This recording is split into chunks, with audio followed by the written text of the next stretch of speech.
accept my endless gratitude for giving me the opportunity to speak in front of you, ladies and gentlemen. This is Onidita Hasnain, Training Associate of Bangladesh International Mediation Society, wishing top of the morning to you and greeting you to the second session of Judges Training on Introduction to International Mediation for Dhaka Division, organized by Bangladesh International Mediation Society.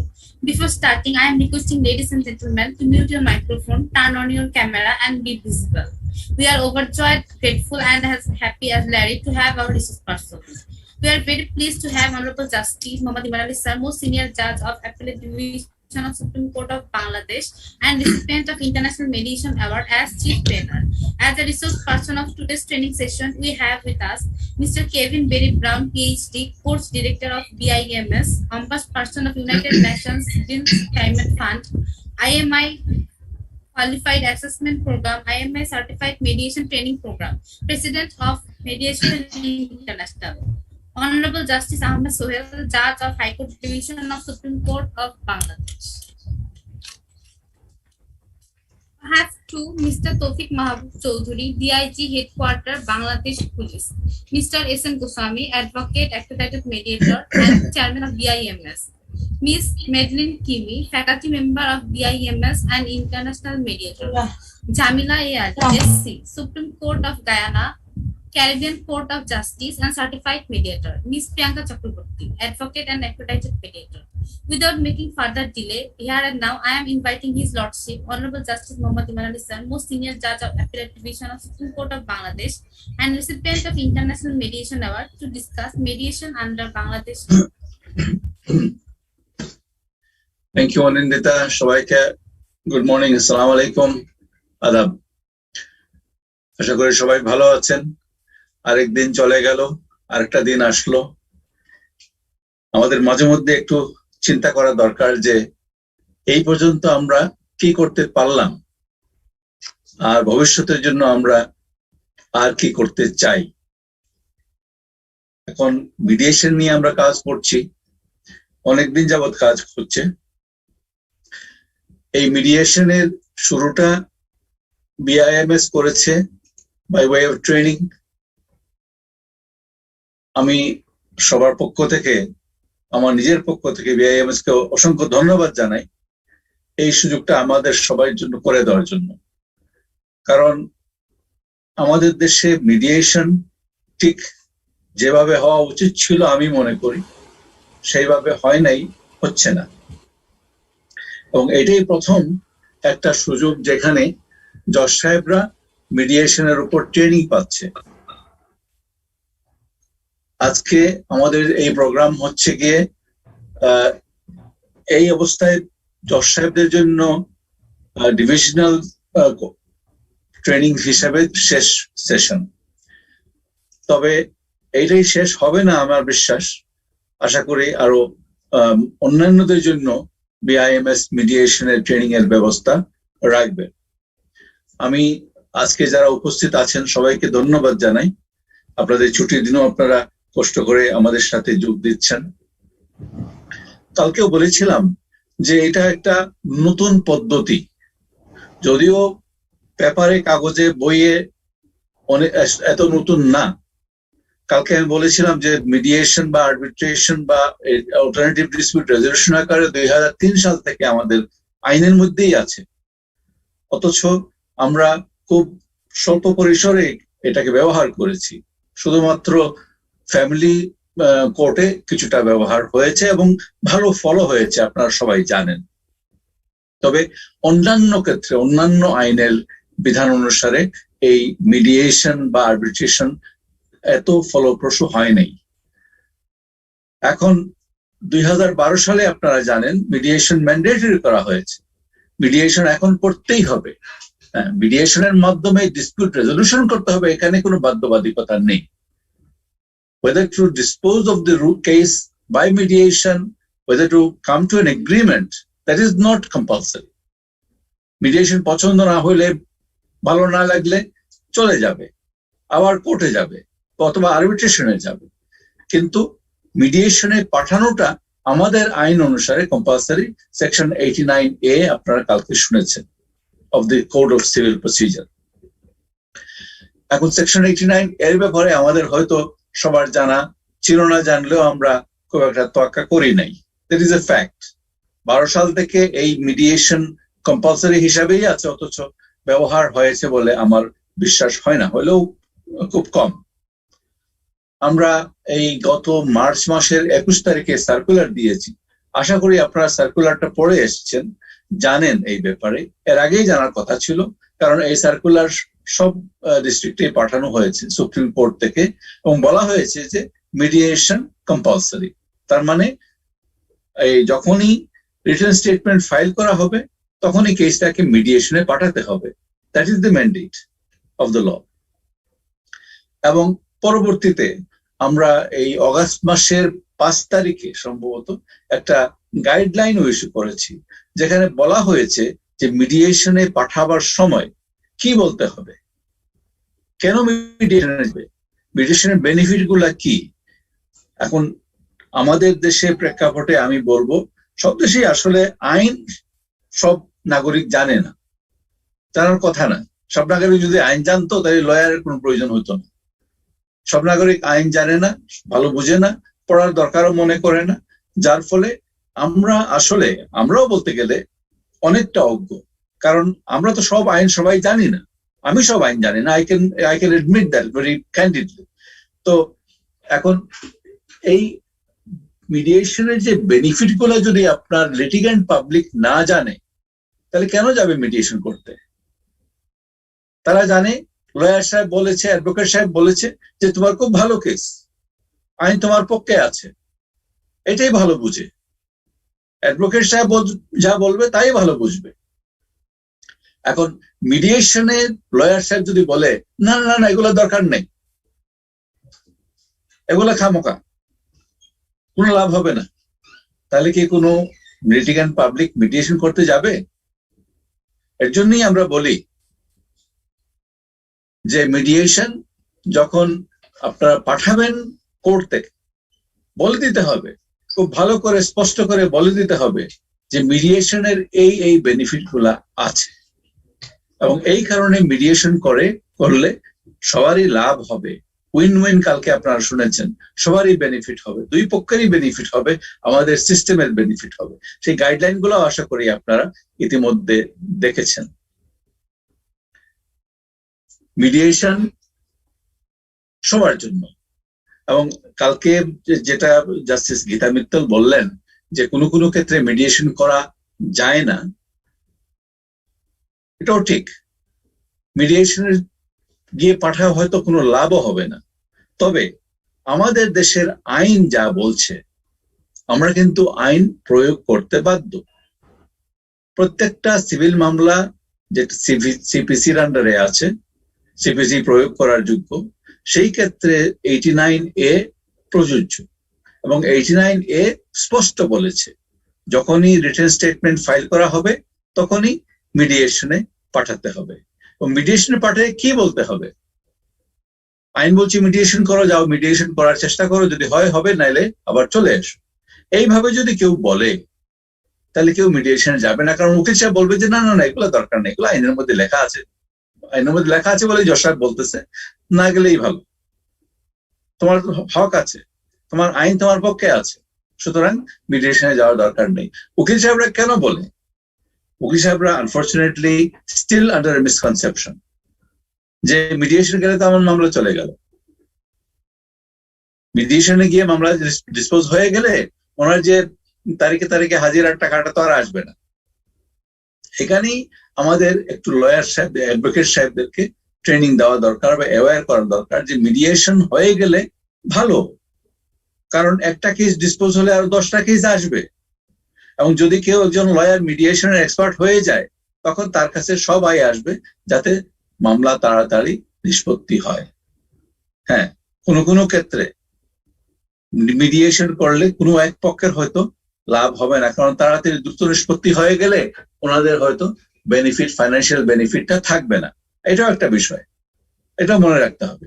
তবে আমার কথা হচ্ছে যখনই আপনি মিডিয়েশনে পাঠাবেন, আমি বলি যে রিটেন স্টেটমেন্ট ফাইল করার পরে একটা ডেট ফিক্স করবেন, সেই ডেটে সব পক্ষকে হাজির থাকতে বলবেন, ইনক্লুডিং লয়ার্স। কারণ লয়ারদের সামনে যদি কথা না বলেন তাহলে লয়াররা পিছন থেকে কথা বলবে, আপনি যেটা বলবেন তার বিরুদ্ধে বা বিপক্ষে একটা কিছু বলবে। লয়ারদের সামনে বলেন, যখন পার্টি জানে, যে লয়ারও জানে এই কথাটা আপনি বলেছেন, এবং কি কথা বলবেন বলে দিবেন যে হ্যাঁ মিডিয়েশন চেষ্টা করাটা কম্পালসারি, মিডিয়েশনে যাওয়াটা কম্পালসারি, তবে মিডিয়েশনের মাধ্যমে মামলা নিষ্পত্তি করা কম্পালসারি নয়। আপনার ইচ্ছা করলে চলে আসতে পারবেন, এটা বলে দেন স্পষ্ট করে, আইন তাই বলেছে। বলে দেন যে মিডিয়েশন আপনারা গেলে আপনারা নিজে মিডিয়েটর চুজ করতে পারবেন, আপনারা লিগ্যাল এইড অফিসারের মাধ্যমে মিডিয়েশন করতে পারবেন, এই কোর্টের জাজের মাধ্যমে মিডিয়েশন করতে পারবেন, আমার মাধ্যমে, যেহেতু আপনি একজন জাজ, আপনি তাকে ইয়ে করছেন, চাইলে আমার মাধ্যমে মিডিয়েশন করতে পারবেন। তবে হ্যাঁ, মিডিয়েশন যদি আমার মাধ্যমে চেষ্টা করার ফলে মিডিয়েশন না হয়, এগ্রিমেন্ট না হয়, তাহলে কিন্তু আমি আর এই মামলা শুনবো না, অন্য কেউ এই মামলা শুনবে, এটা আইনের মধ্যে বলা আছে। এটা বলে দিতে হবে যে মিডিয়েশন করলে কোর্ট অফিসারের মাধ্যমে, দ্যাট ইজ জাজ সাহেবের মাধ্যমে, অথবা লিগ্যাল এইড অফিসারের মাধ্যমে মিডিয়েশন করলে কোনো খরচ নাই, কোনো ব্যয় হবে না। আর যদি অন্যান্য ক্ষেত্রে অন্য কেউ যদি মিডিয়েশন করে তাহলে খরচটা হ্যাঁ দিতে হবে, কিন্তু আপনার যদি লিগ্যাল এইড অ্যাপ্লিকেবিলিটি থাকে, লিগ্যাল এইড প্রাপ্যতা থাকে, তাহলে লিগ্যাল এইডের মাধ্যমে মিডিয়েটরের এবং লয়ারের খরচ বহন করা যাবে। আর কি বেনিফিট আছে মিডিয়েশনের? কনফিডেন্সিয়াল বলে দিতে হবে, ভালো করে বুঝিয়ে বলতে হবে যে এই ম্যাটারটা যখন মিডিয়েশনে যাবে, মিডিয়েশনে যা হবে সেই মিডিয়েশনের পক্ষের মধ্যেই থাকবে, এটা আবার কোর্টে আসবে না।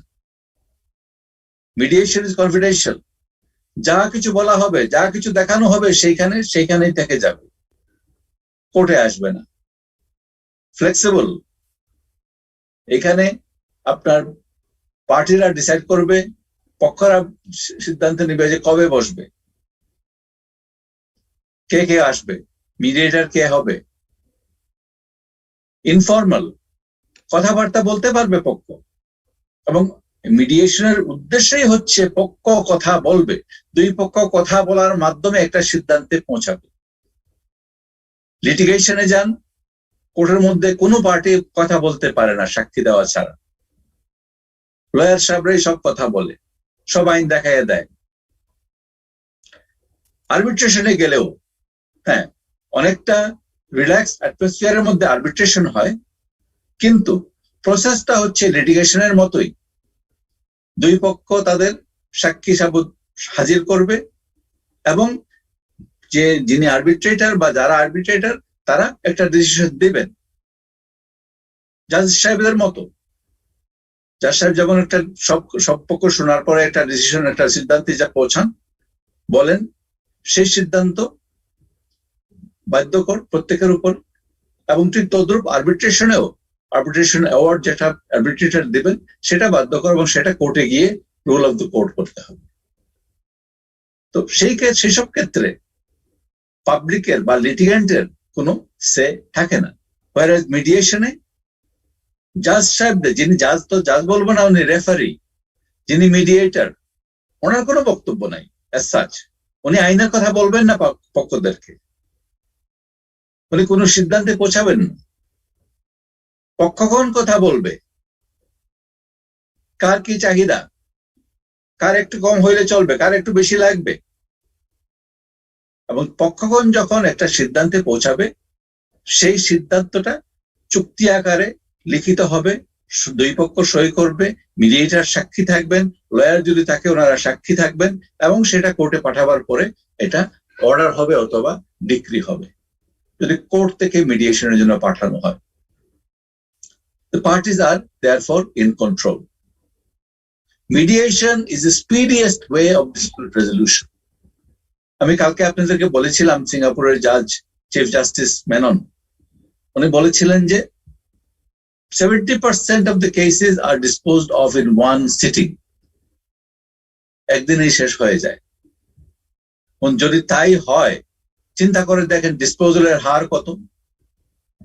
এবং মিডিয়েশন করলে পরে কোনো আপিল বা রিভিশনের প্রশ্নই আসে না এই কারণে, দুই পক্ষ যখন রাজি হয়ে গেল, দুই পক্ষ যখন মিটমাট করে ফেললো, তখন আর কেউ উপরে যাওয়ার চিন্তা করবে না, করাটা দরকার হবে না, প্রয়োজন হবে না। সুতরাং মিডিয়েশনটা হচ্ছে কুইকেস্ট ওয়ে অফ ডিসপোজাল। এখন আইনের মধ্যে বলা আছে স্পেসিফিকলি কতদিনের মধ্যে মিডিয়েশন শেষ করতে হবে। 60 দিনের মধ্যে মিডিয়েশন শেষ করতে হবে। শুরু থেকে 60 দিন প্লাস 30 দিন যদি পক্ষরা চায় দুইজন মিলে, এবং এরপরে সিদ্ধান্ত যদি হয়ে যায়, এগ্রিমেন্ট যদি চুক্তি যদি হয়ে যায়, তাহলে কোর্ট 7 দিনের মধ্যে এই মিডিয়েশন এগ্রিমেন্টটাকে either decree of the court or order of the court করবে। সো লাগতেছে সময় ম্যাক্সিমাম 97 দিন, 97 ডেজ। চিন্তা করা যায় একটা কেস মামলা নিষ্পত্তি করতে কত 97 দিন লাগে। মাসের পর মাস চলে যায়, বছরের পর বছর চলে যায়। 60-70 সনের মামলা আমরা এখনো করছি। আরবিট্রেশন 15, 16, 17, 18 বছরের পরে মামলা আমাদের কাছে যখন আসছে, আমরা নিষ্পত্তি করে দিচ্ছি this way or that way, এবং দেখা যাচ্ছে যে কোনো ফায়দা হলো না। এই কদিন আগে একটা মামলা আমরা 17 বছর পরে আরবিট্রেশন হওয়ার পরে আমরা বলছি যে এটা তো ইললিগাল হয়ে গেছে। নোটিশই হয় নাই অপর পক্ষের উপরে, কোনো প্রমাণ নাই যে নোটিশ হয়েছে। অপর পক্ষ এসে বলতেছে আমি তো জানিই না, অথচ আরবিট্রেশন হয়ে গেছে, অ্যাওয়ার্ড হয়ে গেছে, এবং পক্ষরা খুব, অপর পক্ষ খুব খুশি হয়ে গেছে।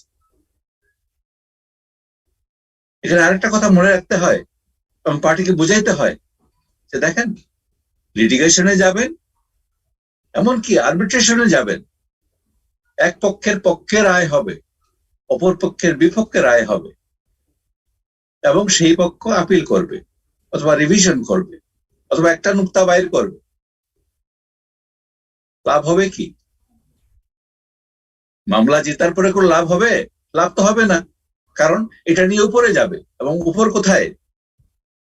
অ্যাসিস্ট্যান্ট জাজ থেকে ডিস্ট্রিক্ট জাজ, ডিস্ট্রিক্ট জাজ থেকে হাইকোর্ট, হাইকোর্ট থেকে আপিল বিভাগ, আপিল বিভাগ থেকে রিভিউ। একটা মামলা যখন নিষ্পত্তি হয়ে যায়, তখন আমরা 4টা মামলা থেকে বেঁচে যাই। একই মামলার থেকে 4টা 5টা মামলা হইতে পারে, এবং অ্যান্সিলারি গুলা তো বাদই দিলাম। অ্যান্সিলারি যেগুলা হয়, ইন্টারলোকিউটরি ম্যাটার যেগুলা হয়, সেগুলো তো ফাও হইতেই থাকে। এক পক্ষ আসবেই দেরি করার জন্য। মিডিয়েশন নিষ্পত্তি হয়ে গেল, শেষ হয়ে গেল।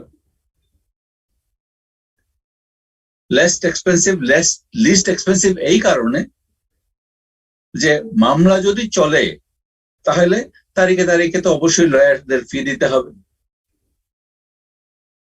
আরবিট্রেশনে গেলেও আরবিট্রেশনে একটা ফিক্সড ফি থাকতে পারে, অনেক হ্যান্ডসাম ফি হয় সাধারণত, আমরা যতটুকু জানি, শুনেছি। আর ওইখানেও ডেট বাই ডেট ফি লাগতে পারে। এবং শুধু তাই নয়, আরবিট্রেশনে গেলেও অ্যাওয়ার্ডের বিরুদ্ধে আপিল করার বিধান আছে। কোনো লিগ্যাল পয়েন্ট একটা বাইর করে লয়ার সাহেব ফাইল করে দেবে। একবার ফাইল হয়ে গেলে বছরের পর বছর টানতে থাকবে, কোনো লাভ হয় না। সুতরাং কস্ট অবশ্যই মিডিয়েশনে বাঁচে। তাছাড়া মিডিয়েশনের কস্ট লিগ্যাল এইড থেকে আসতে পারে, মিডিয়েটরের কস্ট লিগ্যাল এইড থেকে আসতে পারে, লয়ারের কস্ট লিগ্যাল এইড থেকে আসতে পারে। এবং আরো ইম্পর্টেন্ট একটা ব্যাপার আছে, আইনের মধ্যে বলা আছে, সেটা পক্ষ হয়তো জানেই না বললে জানবেও না। সেটা হচ্ছে যে মিডিয়েশন এগ্রিমেন্ট চুক্তি যদি হয়ে যায় দুই পক্ষের মধ্যে, তখন মামলা ফাইল করতে যে ফি জমা দিতে হয়েছিল সেগুলা ফেরত পাবে। যেটা আরবিট্রেশনও নাই, লিটিগেশনও তো নাই। লিটিগেশন বছরের পর বছর, যেটা বললাম, চলতেই থাকে পরম্পরায়। বাপ থেকে ছেলে, ছেলে থেকে নাতি। লয়ারও ঠিক ওই রকম, লয়ারও ইনহেরিট করে। যে মামলা উকিল সাহেব করলো, সেই উকিল সাহেব মারা গেলে পরে, আমার বঙ্গবন্ধু শেখ মুজিবুর রহমান ওনার বইতে বলেছেন, মামলা চালায় উকিল সাহেব, মারা গেলে জামাইকে দিয়ে যায়, আর যে মামলা করে সে মামলা শেষ দেখে না, তার ছেলেও দেখে না। So is this desirable? এটা কি আমরা চাই? অ্যাপেলেট ডিভিশন আসার পরে আমরা বলতে পারি কয় বছর লাগে? একটা আপিল শুনতে আমাদের 5 থেকে 10 বছর সময় লাগে, তবে আমরা আপিল শুনেই যাচ্ছি। আপনারা কল্পনা করতে পারবেন না ডেইলি আমরা কত মামলা নিষ্পত্তি করছি, কিন্তু তারপরেও শেষ হবে না, কোনোদিনই শেষ হবে না। সো এইসব অ্যাভয়েড করা যায় যদি আমরা অন্যভাবে চিন্তা করি। বঙ্গবন্ধু শেখ মুজিবুর রহমান বলেছিলেন, সেটা দেখেন 1972, 73, 74 সনে উনি বলেছিলেন যে আমাদের আইনের অবকাঠামো বদলানো দরকার, যেভাবে চলছে সেভাবে চলে না, চলতে দেওয়া যায় না, মানুষ সাফার করছে, উনি সেটা বুঝতে পেরেছিলেন। কিন্তু আমরা কি করলাম? এত বছরে আমরা কিছু করি না, আনফরচুনেটলি। আমি মনে করি যে আমাদের আরো অনেক কিছু করা উচিত ছিল।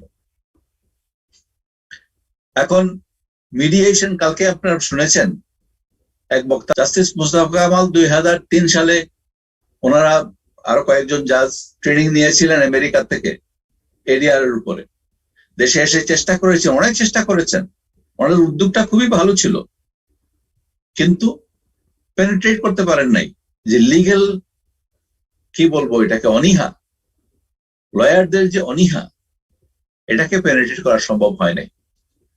সুতরাং আমাদেরকে এখানে একটু আমার মনে হয় কনসেন্ট্রেশন দিতে হবে। আমার মনে আছে কোন একটা সময় এই 2004-5 সালের দিকে কক্সবাজার গিয়েছিলাম আমি, আমার অন্য একটা প্রোগ্রামে, একটা ট্রেনিং সেশন ছিল বোধহয় IOM এর। তো আমার এক কলিগ তখন ওনারা এডিআর এর উপর বক্তৃতা দিচ্ছেন, ট্রেনিং দিচ্ছেন লয়ারদেরকে। আমার ফ্রেন্ড এসে আমাকে বললো যে দেখেন লয়ারদেরকে তো বোঝানো যাচ্ছে না, কোনো অবস্থাতেই মানতে রাজি না, তুমি কি একটু কিছু বলবা নাকি? আমি গিয়েছিলাম এবং বলেছিলাম, কোনো ফায়দা হয় নাই আমার যতটুকু মনে পড়ে, কিন্তু আমি বলেছিলাম এইভাবে লয়ারদেরকে যে দেখেন, আপনারা যদি এডিআর এর উপর এক্সপার্ট হইতে পারেন, আপনারা যদি মামলা দ্রুত নিষ্পত্তি করতে পারেন, আপনারা যদি প্রমাণ করতে পারেন পক্ষদের কাছে যে খুব তাড়াতাড়ি এবং খুব কম পয়সাতে মামলা নিষ্পত্তি হয়ে যায়, তখন আপনাদের মামলা আসতেই থাকবে। আমি একটা এক্সাম্পল দিয়েছিলাম যে একটা দোকানদার 10টা আইটেম বিক্রি করে 10 টাকা লাভ করে, একজন আড়তদার সে একই আইটেম একসাথে বিক্রি করে 50টা, লাভ করে 20 টাকা। তাড়াতাড়ি ডিসপোজ হয়ে যায়, তাড়াতাড়ি শেলফ খালি হয়ে যায়, আরো আসতে থাকে, আরো বিক্রি হইতে থাকে। তো লয়ার যদি একটা রেপুটেশন দেখাইতে পারে যে আমি মামলা দ্রুত নিষ্পত্তি করতে পারি, তখন মামলা তার কাছে আসতেই থাকবে। হ্যাঁ, এখন তো কি হয়, এক মামলা থেকেই সব উপার্জন হচ্ছে, ডে ইন ডে আউট সময় নিচ্ছে, প্রত্যেকবার হাজিরার জন্য টাকা নিচ্ছে, এবং লয়াররা আনফরচুনেটলি মনে করছেন যে আমার যদি মামলা শেষ হয়ে যায় তাহলে তো ডেইলি যে বেসিসে আসতেছে সেই টাকাটা তো আসবে না। তো এখানে মেন্টাল একটা পরিবর্তন দরকার। এখন মিডিয়েটররা কারা হবে? আইনের মধ্যেই বলা আছে। আপনারা আইনটা নিশ্চয়ই দেখেছেন, সেকশন 89A নিশ্চয়ই আপনারা পড়েছেন। বলা আছে স্পষ্ট যে at the time of filing of the written statement, mediation is mandatory. Section 89C তে বলা আছে mediation is also mandatory even at the appellate stage. এবং কালকে আমাদের একজন ট্রেনার বলেছিলেন যে there is no limit to the number of time that you can actually go or send the case for mediation. It is not that ওই একবারই written statement সময় পাঠালাম, হলো না, এরপরে আর মিডিয়েশন যাওয়া যাবে না, দ্যাট ইজ নট কারেক্ট। যদি পক্ষরা মনে করে, যদি জজ সাহেব মনে করে যে এটা চেষ্টা করা উচিত, সেদিন আমরা আপিল বিভাগে একটা কেসে আমি বলেছি যে আমার তো মনে হয় দিস কেস, কারণ ওনার আর্বিট্রেশনে গিয়ে ফেল করেছিল, মিলতেছে না, মতের মিল হচ্ছে না, আমি বলেছিলাম যে আপনারা তো এটা মিডিয়েশন করতে পারেন, that is a better solution for this type of case.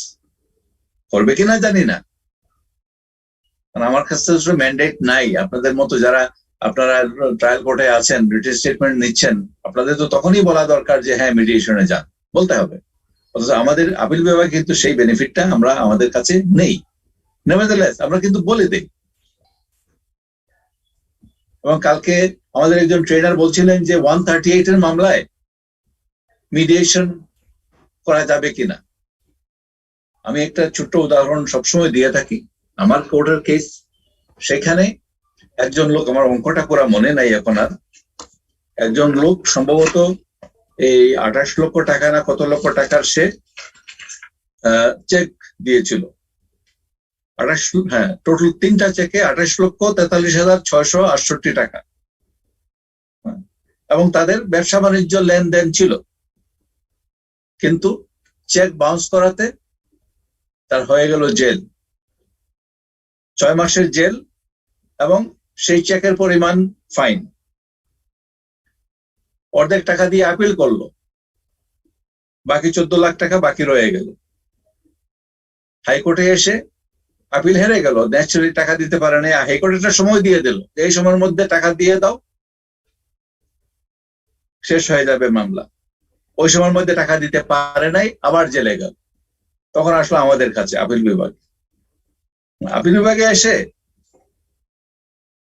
দেখা গেল যে উনি আরো এই 14 লক্ষ টাকার মধ্যে আরো 6 লক্ষ টাকা দিল, এবং যিনি টাকা পাবে আমাদের সামনে একজন হুজুর ডাক্তার এসে বলল, স্যার আমার আর টাকা দরকার নাই, ওকে ছেড়ে দেন। আমরা তো অবাক, 8 লক্ষ টাকা তো সে পাবেই, আইন সেই টাকা তাকে পাইয়ে দেবে, কোনো রেহাই নাই।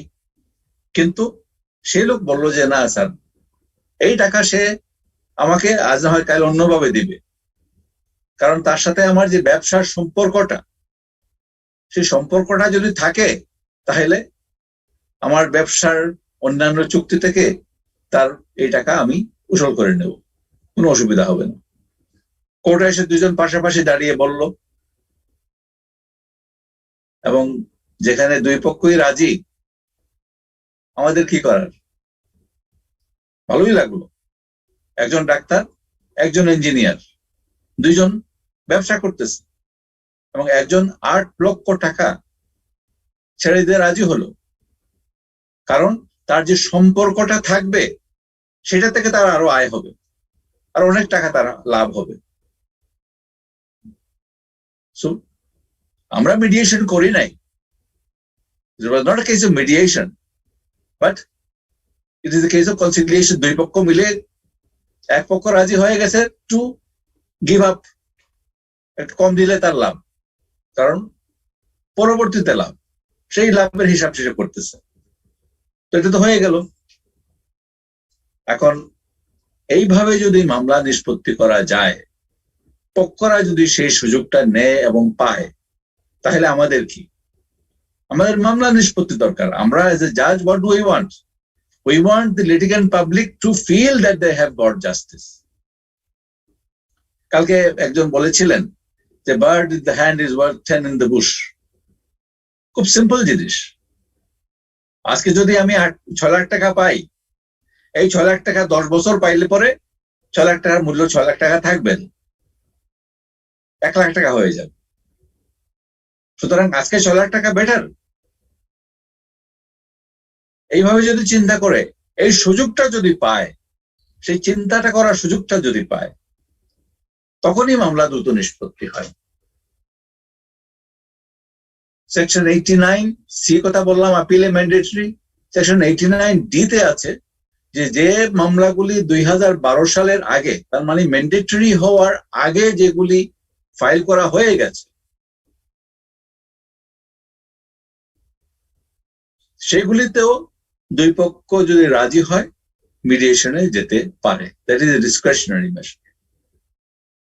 অর্থঋণ আদালত সেকশন 22 বলা আছে, again after filing of written statement, mediation is mandatory. even during execution stage or appeal and revision stage, section 38 and section 44 ক অর্থঋণ আদালত আইন, mediation is possible. It is discretionary, but it is still possible. Arbitration Act section 22 বলছে that any time during the arbitration, if both parties agree, then it is a discretion to take the case for mediation or compromise, etc. It will be an agreed award. And I use this section to suggest to everyone that mediation is even better than arbitration. আগে তো বলেছি যে arbitration আজকাল কোনো benefit হয় না, বছরের পর বছর চলে যায়, তারপরেও কোনো লাভ হয় না, শেষ হয় না। কিন্তু আজকে এটাও বলতেছি, আর্বিট্রেশন অ্যাক্ট রেকগনাইজ করছে যে আর্বিট্রেশন চলা অবস্থায় যদি কেউ মনে করে মিডিয়েশনে গেলে বেটার হবে, মিডিয়েশনে যেতে পারে। এবং অন্যান্য আইন আছে যেগুলো আমার colleague brother justice Ahmad Sohel পরে বলবেন, যেখানে মিডিয়েশন ব্যবস্থা আছে, লেবার অ্যাক্টে আছে, অন্যান্য আইনও আছে, সেগুলো উনি বলবেন, আমি আর বলবো না। তবে এইটা বলা দরকার, আমি মনে করি, যেখানে আমি সিপিসির কথা বলছি, 89A এর কথা বলছি, যেসব আইনের মধ্যে বলা আছে সিপিসি ইজ অ্যাপ্লিকেবল, সেসব কেসে 89A is applicable and therefore mediation is mandatory. আমি এই পর্যন্তই বলবো। মিডিয়েশন কে করবে? আইনের মধ্যে বলা আছে the judge himself, legal aid officer, or someone from the mediation panel of mediators. That is again under section 89A subsection 10. The district judge is bound to, in consultation with the district bar association president, to have a list of mediators, panel of mediators. Who can be mediators? Retired judges, pleaders, any other person who is experienced in mediating ADR. So, if there is a list, then the parties have the right to choose from anyone from the list. This is apart from having mediation through the judge or the legal aid officer.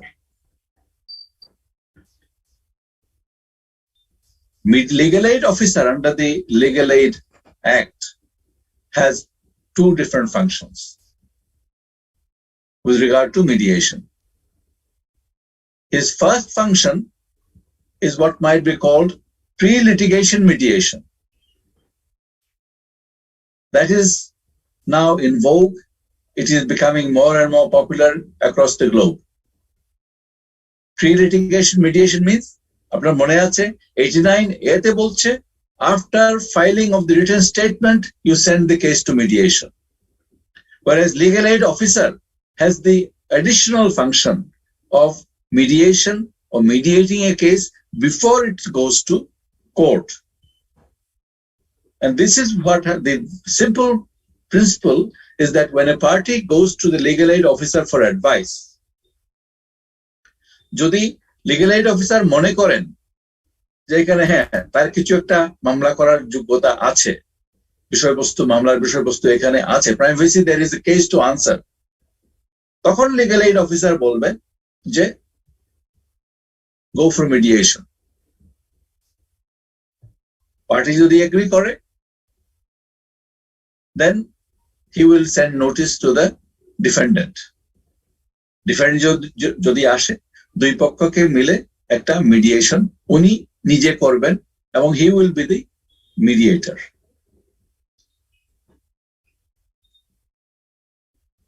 এবং ওনার মাধ্যমে যে মিডিয়েশনটা হবে, যে চুক্তিটা হবে, that is not a simple piece of paper. অনেকেই বলেন যে এটা তো কোনো দাম নেই, কোনো মূল্য নেই।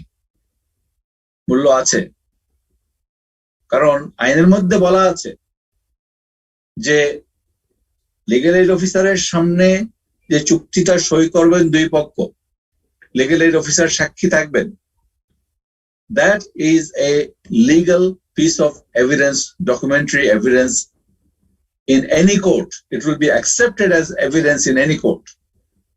That means যে কোনো পক্ষ যদি কোনো সময় মনে করে এই বিষয়বস্তু নিয়ে কোর্টে যাবে, মামলা করবে, তখন this evidence, this piece of paper will show that they have already reached an agreement on this subject matter. আমরা এর আগে একটা সেশনে একজন প্রশ্ন করেছিলেন বা বলেছিলেন যে হ্যাঁ, এরকম একটা চুক্তি হওয়ার পরেও এই এক পক্ষ ভাই বোনের যে চুক্তি করলো সম্পত্তি দেবে কিন্তু দেয় না, পজিশন ছাড়ে না, তখন মামলা করতে হবে। মহিলা মামলা করবে কি করে, টাকা নাই। তখন আমরা বলেছিলাম যে পপার স্যুট করতে পারে, অন্যান্য অ্যাকশন যদি আইনের থাকে এটা নিতে পারে। So it is not a piece of paper, it is an agreement, it is a legal document, just like any other legal document. আর অন্যদিকে legal aid officer is the mediator when he is engaged as such by the court. Court থেকে যদি legal aid officer-এর কাছে mediator হিসেবে পাঠানো হয়, তখন legal aid officer will be the mediator. এবং legal aid আইনের মধ্যে বলা আছে যে legal aid officer can, according to the eligibility of the litigant, legal aid officer can provide the funds for the mediator if the party chooses to go for mediation by a third party, another person, and also for the lawyer. So এখানেই আমরা বলতে পারি লয়ারদেরকে যে you can get your fees. একটা মামলা suppose হাজিরা 500 টাকা যদি ডেইলি হয়, 5 দিন মামলা হইলে পরে কত হয়? 2500 টাকা। Whereas একটা মামলা যদি একদিনে নিষ্পত্তি হয়ে যায়, আমরা যদি বলি যে ফি উইল বি 3000 টাকা or 5000 টাকা, একদিনেই সেই পুরো মামলার খরচ এসে গেল। But these are the things that have to be explained to the lawyers. আপনার লিগ্যাল এইড রুলস আছে, লিগ্যাল এইড রুলস গুলো একটু দেখে নেবেন। Rule 3 within bracket 4 within bracket co. If there is a case to answer, then the legal aid officer will advise on mediation. If the party does not agree to go to mediation, then the matter will be sent back to the legal aid committee. If he agrees, then defendant will be sent notice. Again, Rule 9, যেটা আমরা guideline দিয়ে বলতে বাধ্য হয়েছি, আইনের মধ্যে আছে, আমরা কিন্তু আইনের গাইডলাইন যেটা করেছি আইনের বাইরে কিছু বলি নাই। গাইডলাইনটা আপনারা দেখে নেবেন। গাইডলাইনটা পার্টি উভয় পক্ষকে বোঝাবেন, লয়ারদেরকে বোঝাবেন, এবং আমি এটাও বলবো যে কিছু এক্সট্রা কপি রাখবেন, ফটোকপি করে প্রত্যেকের হাতে একটা ধরাই দিবেন, যাতে করে পক্ষ সে নিজে পড়তে না পারলেও বাড়িতে গিয়ে ছেলেকে দিয়ে পড়ে বুঝতে পারে যে জিনিসটা কি, বেনিফিট গুলো কি কি আছে, জজ সাহেব যে বললো কি লেখা আছে।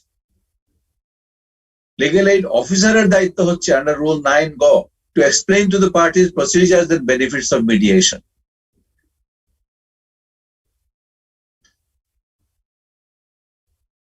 আর এখানেও আপনার rule 13(3),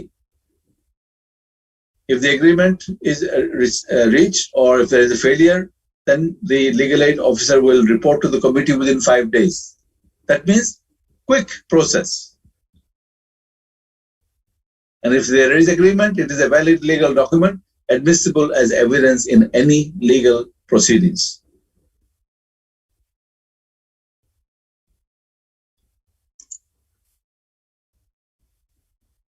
Who can be mediator? Already bolechi er age. Even a pleader, a lawyer can be mediator. So here again, I believe that if we can make the lawyers aware of the possibility of themselves being mediators, in other words, getting a fee for mediation, either through the legal aid fund or through fees agreed by the parties or through fees agreed by the or fees given by the court or fixed by the court. So the lawyers can be mediators and therefore they can get the benefit of the case through becoming a mediator.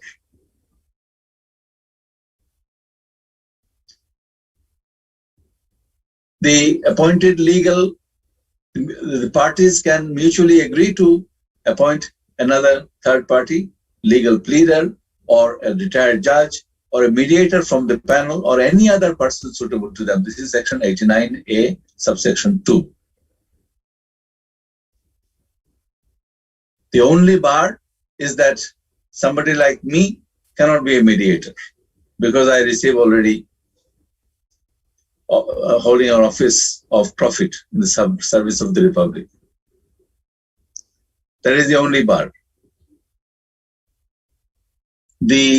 As I said before, district judge, in consultation with the president of the bar, has to have a list of a panel of mediators. Unfortunately, that has not been done. Recently, আমরা খবর নিয়ে দেখলাম যে হয় নাই। বললাম যে এটা করতে হবে, আমাদের সার্কুলারের মধ্যে বলা আছে, তারপরেও কেউ জবাব দেয়নি। আবার যখন রিমাইন্ডার দিলাম যে কেন হলো না, এখন জবাব আমরা পাচ্ছি। আমার যতটুকু মনে পড়ে, around 50 districts have already sent in their panels showing that they have got a list of mediators in accordance with the law under section 89A(10). এবং প্যানেলে দেখা যাচ্ছে কোন প্যানেলে 30-40 জনও আছে, এর মধ্যে লয়ার প্রচুর।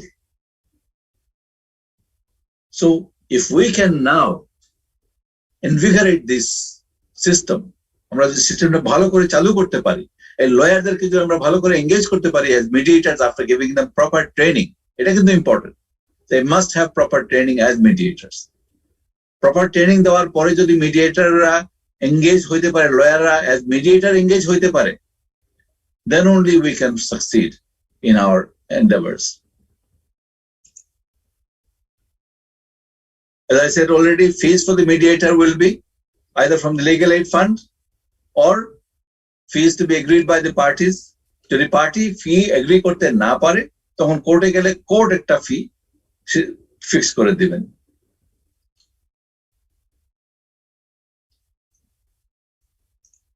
If mediation fails, the matter goes back to court. But the judge who sat as mediator, if he sat as mediator, he cannot continue to hear the case.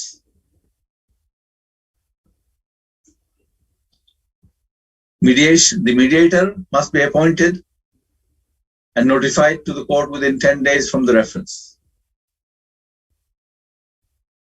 If they fail, then the court will fix the mediator for within 7 days thereafter.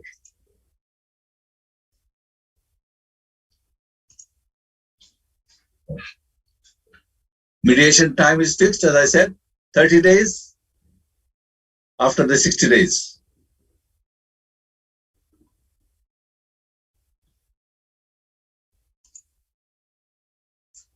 No appeal or revision against the order or decree of the court. But most importantly, if the parties agree, then there is no longer any dispute to take up for in revision or appeal.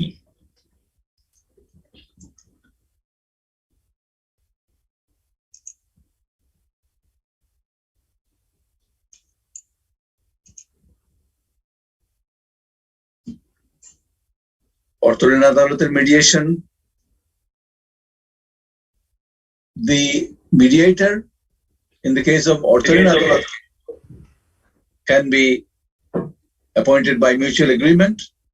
It can be an independent pleader, just like under CPC, retired judge, or a retired bank official or official from a financial institution. আইনের মধ্যে বলা আছে কে অর্থঋণ আদালতের মামলায় mediator হইতে পারবে। anyone other than a paid government servant.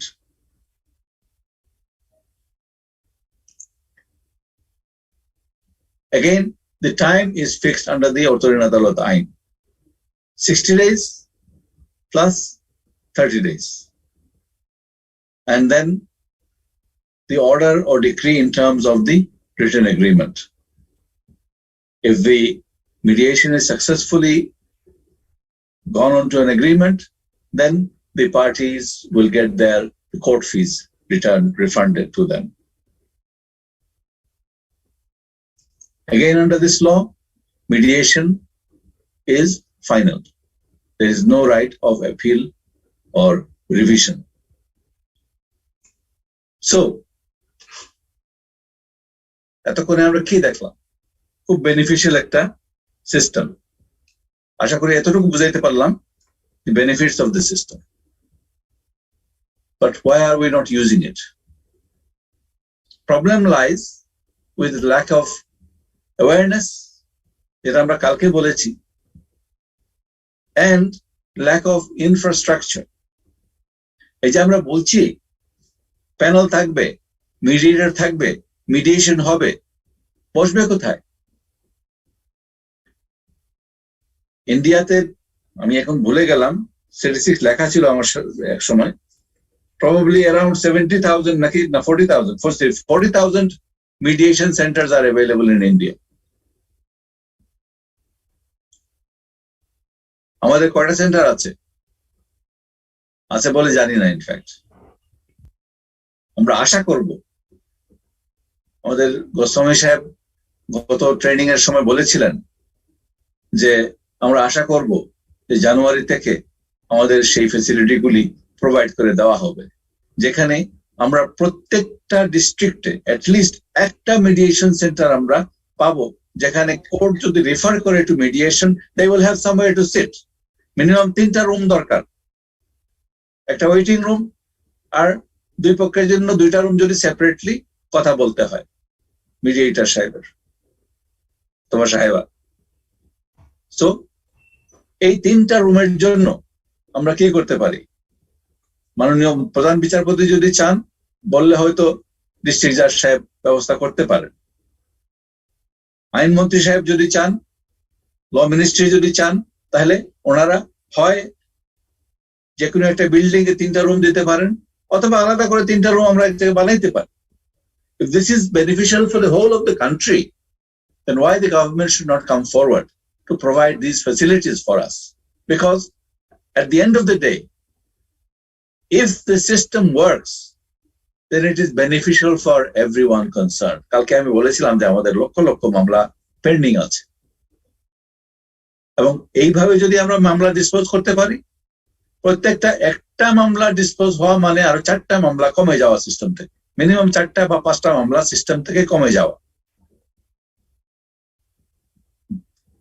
So এই infrastructure আমাদের দরকার করতে হবে, ট্রেনিং এর ব্যবস্থা করতে হবে, লয়ারদের ট্রেনিং এর ব্যবস্থা করতে হবে। যারা লয়ার থেকে মিডিয়েটর হবেন, সেই লয়ার মিডিয়েটরদেরও ট্রেনিং এর ব্যবস্থা করতে হবে। শুধু বসে দুই পক্ষকে শুনবো আর দুই পক্ষ ডিসাইড করবে, এটা কিন্তু এত সিম্পল না। কারণ দুই পক্ষ যখন মামলা করতে আসে, তখন কিন্তু গরম, তখন কারো এই কোন চুক্তিতে আসার মনোভাব থাকে না। কিন্তু ধীরে ধীরে কথা বলতে বলতে, কথা শুনতে শুনতে হয়তো একটা মীমাংসায় আসতে পারে, এটাই আমরা চাই। কিন্তু সেই সুযোগটা তো করে দিতে হবে। আমাদের পাবলিসিটি দরকার। মিডিয়েশন যে কত বেনিফিশিয়াল, লোক না জানলে কেন মিডিয়েশন করতে যাবে? Publicity with regard to speed, saving of cost, simplicity of form, informal nature, confidentiality, এইসব বেনিফিটের ব্যাপারে পাবলিককে জানাইতে হবে। টিভিতে বললে ভালো, সোশ্যাল মিডিয়াতে বলা যায়, কার্টুন আকারে বললে সবচেয়ে সবাই বুঝে, but awareness must be brought to the public, to the lawyers, to all concerned. তো আশা করি বিআইএমএস আরো ভবিষ্যতে আরো ট্রেনিং এর ব্যবস্থা করবেন। আমি বিআইএমএস কে আবার অসংখ্য ধন্যবাদ জানাই এই সুযোগটা করে দেওয়ার জন্য। আমি বিশ্বাস করি, আমি মনে প্রাণে বিশ্বাস করি যে এই সিস্টেমটা ভালো একটা সিস্টেম, যার ফলে আমাদের লিটিগেন্ট পাবলিক বেনিফিটেড হবে, আমাদের জাস্টিস ডেলিভারি সিস্টেম বেনিফিটেড হবে। Thank you for your patient hearing. প্রশ্ন থাকলে অবশ্যই উত্তর দেওয়ার চেষ্টা করব, তবে এটা শুধু অনুরোধ থাকবে আপনাদের কাছে, সবার কাছে যারা আজকে ট্রেনি আছেন, আপনারা যদি চেষ্টা না করেন কিছুই হবে না। চেষ্টা করলে কিছু যদি হয়, 10টা মামলা যদি নিষ্পত্তি করেন, দ্যাট মিনস আমাদের সিস্টেম থেকে 40টা মামলা 50টা মামলা কমে গেল। এটা হলো একটা দিক। 10টা মামলা যদি নিষ্পত্তি করতে পারেন, তার মানে 20টা পক্ষকে আপনি খুশি মনে বিদায় করতে পারলেন। They will live in peace amongst themselves. ধন্যবাদ সবাইকে। Anindita, up to you. Thank you, sir, for the incredible, enlightening, and flawless presentation. A million sincere thanks to you for the sea of wisdom and knowledge you shared us during your presentation. Now, this is the time for question and answer session. Ladies and gentlemen, if you have any query, doubt, or confusion, you can ask it to our Honorable Justice Imanami, sir.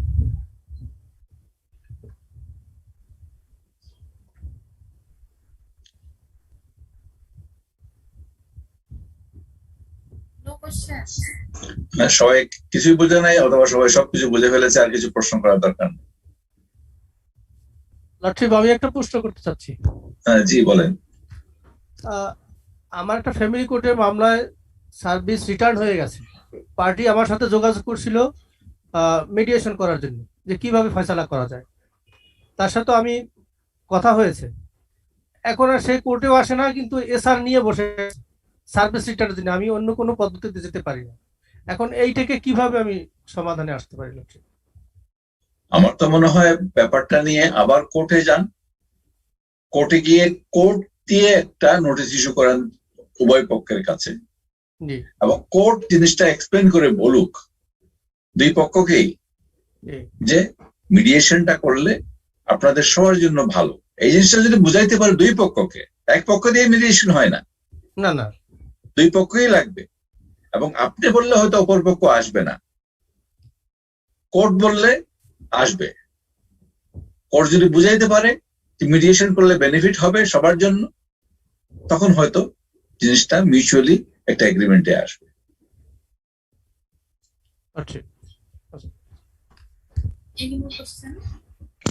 Sir, আসসালামু আলাইকুম।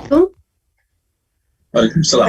জি sir, আমি মুনিয়া Zahid. Sir, আমি নারায়ণগঞ্জে senior সহকারী জজ হিসেবে কর্মরত আছি স্যার। জি স্যার, আমি কোশ্চেনটা করি স্যার। জি বলেন। জি স্যার। স্যার, আমরা দেখেছি যে স্যার, যে পার্টিকে যখন আমরা কোর্টে ওপেন ইজলাসেই যখন আমরা বলি যে আপনারা আপোষ করেন, তখন স্যার দেখাচ্ছে যে আমরা কোনো কথা বললে পার্টি খুব মনোযোগ দিয়ে শোনে স্যার। যে যখন আমি, এবং স্যার আমি অর্ডারেও এইভাবে স্যার দিই যে পক্ষগণের শারীরিক উপস্থিতিতে অমুক দিন এডিআর। স্যার আমরা দেখাচ্ছে যে স্যার আমরা আপোষে বসলাম, যে মামলাটা স্যার আমি মিডিয়েশনে ব্যর্থ হবো সেই মামলাটা তো আমি করতে পারবো না স্যার। স্যার, আমার প্রশ্ন হলো যে আমরা একটা মামলা তাহলে কত দূর গভীরে যেতে পারবো? যে প্রাথমিক পর্যায়ে তো স্যার আমি আলোচনা করব। আপনার মাইক্রোফোন মিউট হয়ে গেছে, আপনার কথা শোনা যাচ্ছে না। স্যার স্যার স্যার স্যার আমার প্রশ্ন হলো যে আমি যখন মিডিয়েশনে ফেল করব, তখন তো মামলাটা আমার কাছে আর থাকবে না, আমি বদলি করে দিব স্যার। বদলি করার জন্য জেলা জজ স্যারের কাছে পাঠিয়ে দেব। স্যার, আমার প্রশ্ন হলো যে আমি কত দূর পর্যন্ত একটা মামলার গভীরে যেতে পারবো ওনাদের সাথে যখন আমি মিডিয়েশনে বসবো? যে স্যার আমি বুঝতে মানে আমি স্যার আপনাকে আমি চেষ্টা করে দেখি আপনার প্রশ্নটা বুঝতে পেরেছি কিনা। একটা কথা মনে রাখতে হবে, যখনই আপনি বা যেই হোক মিডিয়েশনে বসবেন as mediator, you are no longer a জাজ। আপনি বিচার করবেন না। যদি মনে করেন যে হ্যাঁ একটু এইভাবে বললেই তো হয়ে যায় জিনিসটা, না, আপনি বলবেন না। কালকে কিন্তু প্রিয়াঙ্কা আমার মনে আছে আপনাদেরকে বলেছেন যে আপনার ভিউ থাকতে পারে, আপনি মনে করতে পারেন যে এই এরা বুঝতেছে না কেন, এই জিনিসটা এইভাবে করলেই তো হয়ে যায় শেষ। না, এটা আপনি বলতে পারবেন না, because you are not a functionary as a জাজ। আপনি কোনো ডিসিশন দিতেই পারবেন না। আপনার ভিউ বলতেই পারবেন না। আপনি শুধু দুই পক্ষকে শুনবেন এবং তাদের কথা একে অপরকে যদি বুঝাইতে হয়, আপনি এতটুকু বলতে পারেন যে আমি তাইলে আপনার কাছ থেকে যা শুনলাম মনে হচ্ছে যে আপনি এই বলতে চাচ্ছেন। এইভাবে যদি আপনি জিনিসটা বলেন, তখন হবে কি, তখন যে বলছে সেও বুঝতে পারলো যে আপনি বুঝেছেন সে কি বলতে চাচ্ছে। যদি তার অবজেকশন থাকে বলবে যে না আমি এটা এইভাবে বলিনি, তখন সে আবার বুঝিয়ে বলবে। আর অপরপক্ষ বুঝতে পারবে যে আপনার ব্যাখ্যা অনুসারে যে অপরপক্ষ কি বলতে চাইল, কি চাচ্ছে।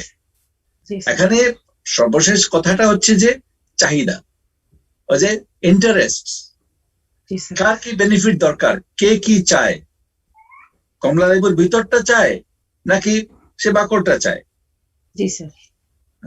তো এই জিনিসগুলা তারা একে অপরকে কথা বললে, প্রশ্ন করলে, বুঝবার চেষ্টা করলে বুঝে ফেলবে।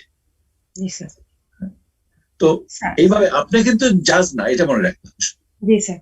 স্যার আরেকটা প্রশ্ন স্যার, ফিটা নির্ধারণ কিভাবে করব? যে স্যার কারোর কাছে যে মিডিয়েটরের যদি মনে হয় যে না আমার ফিটা কম হয়ে যাচ্ছে, কিংবা স্যার ফিটা কিভাবে নির্ধারণ করা যায় স্যার?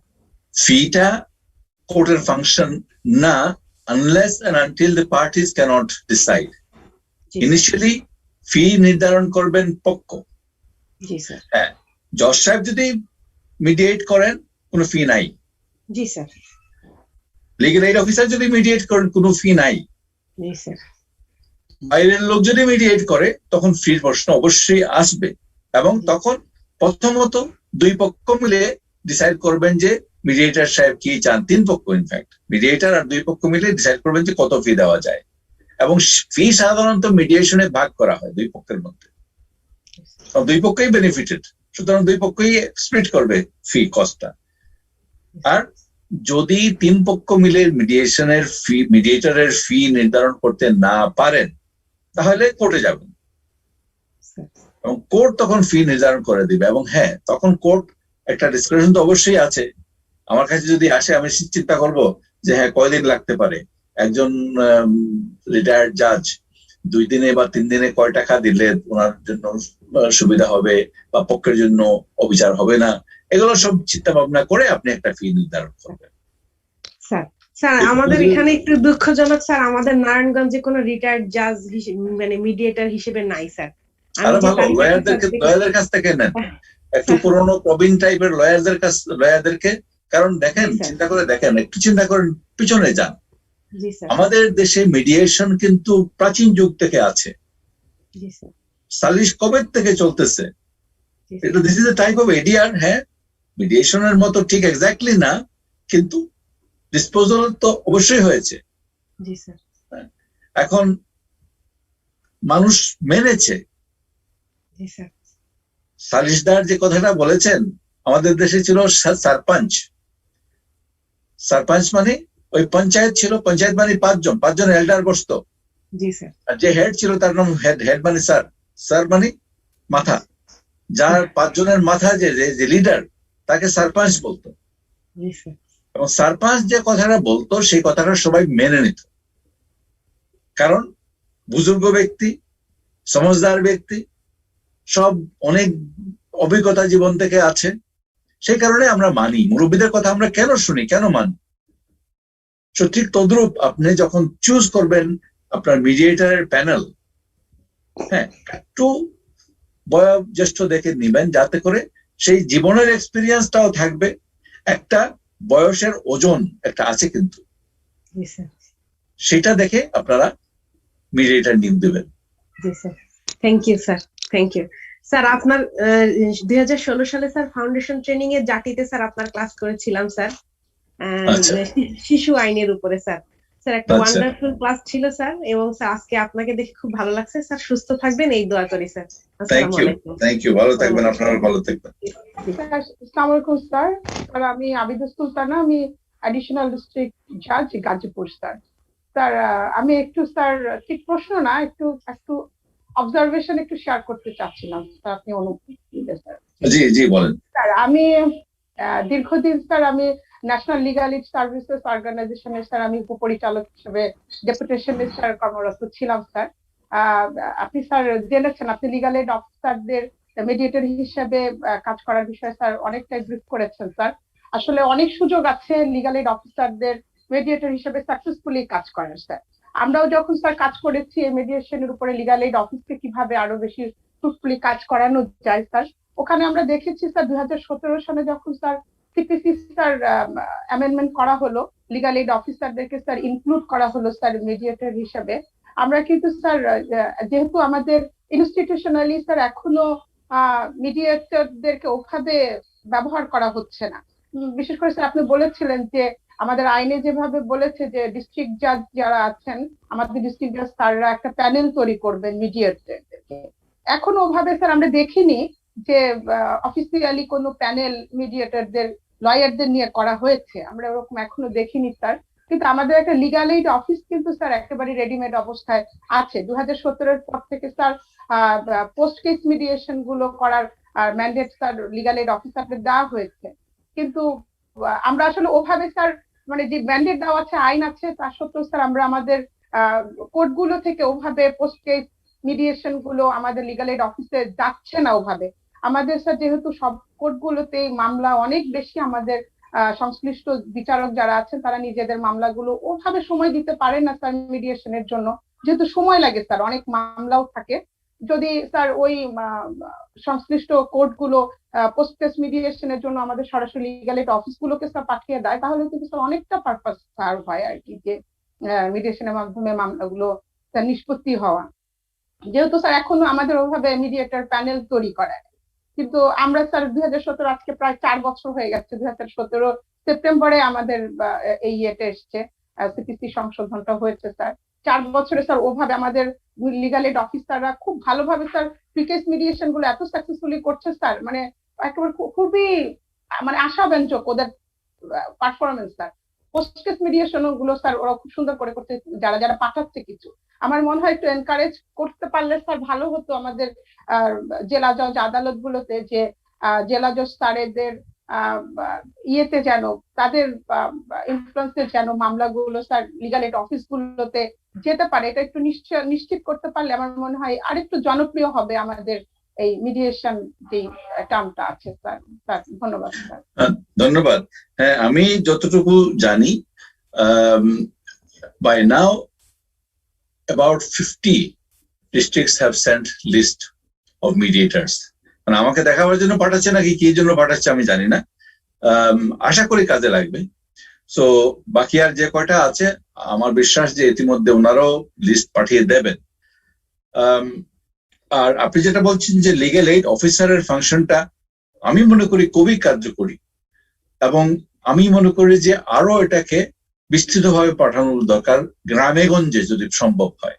কিন্তু এটা ইমিডিয়েটলি অবশ্যই সম্ভব হবে না, এই কারণে যে ওই যে ইনফ্রাস্ট্রাকচারই তো নাই আমাদের। লিগ্যাল এইড অফিসার সব ডিস্ট্রিক্টে এখনো বোধহয় লিগ্যাল এইড অফিস হয় নাই।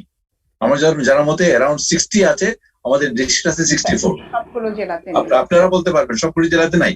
তো আমি চাইবো যে সবকটি জেলাতে হওয়ার পরে আরো কিছু জেলাতে, আরো কিছু উপজেলাতেও যেন আমরা এই লিগ্যাল এইড অফিসারকে পাঠাইতে পারি, so that it becomes more accessible. একটা সেকেন্ড, আমি আপনাকে এখনই প্রশ্নের উত্তর।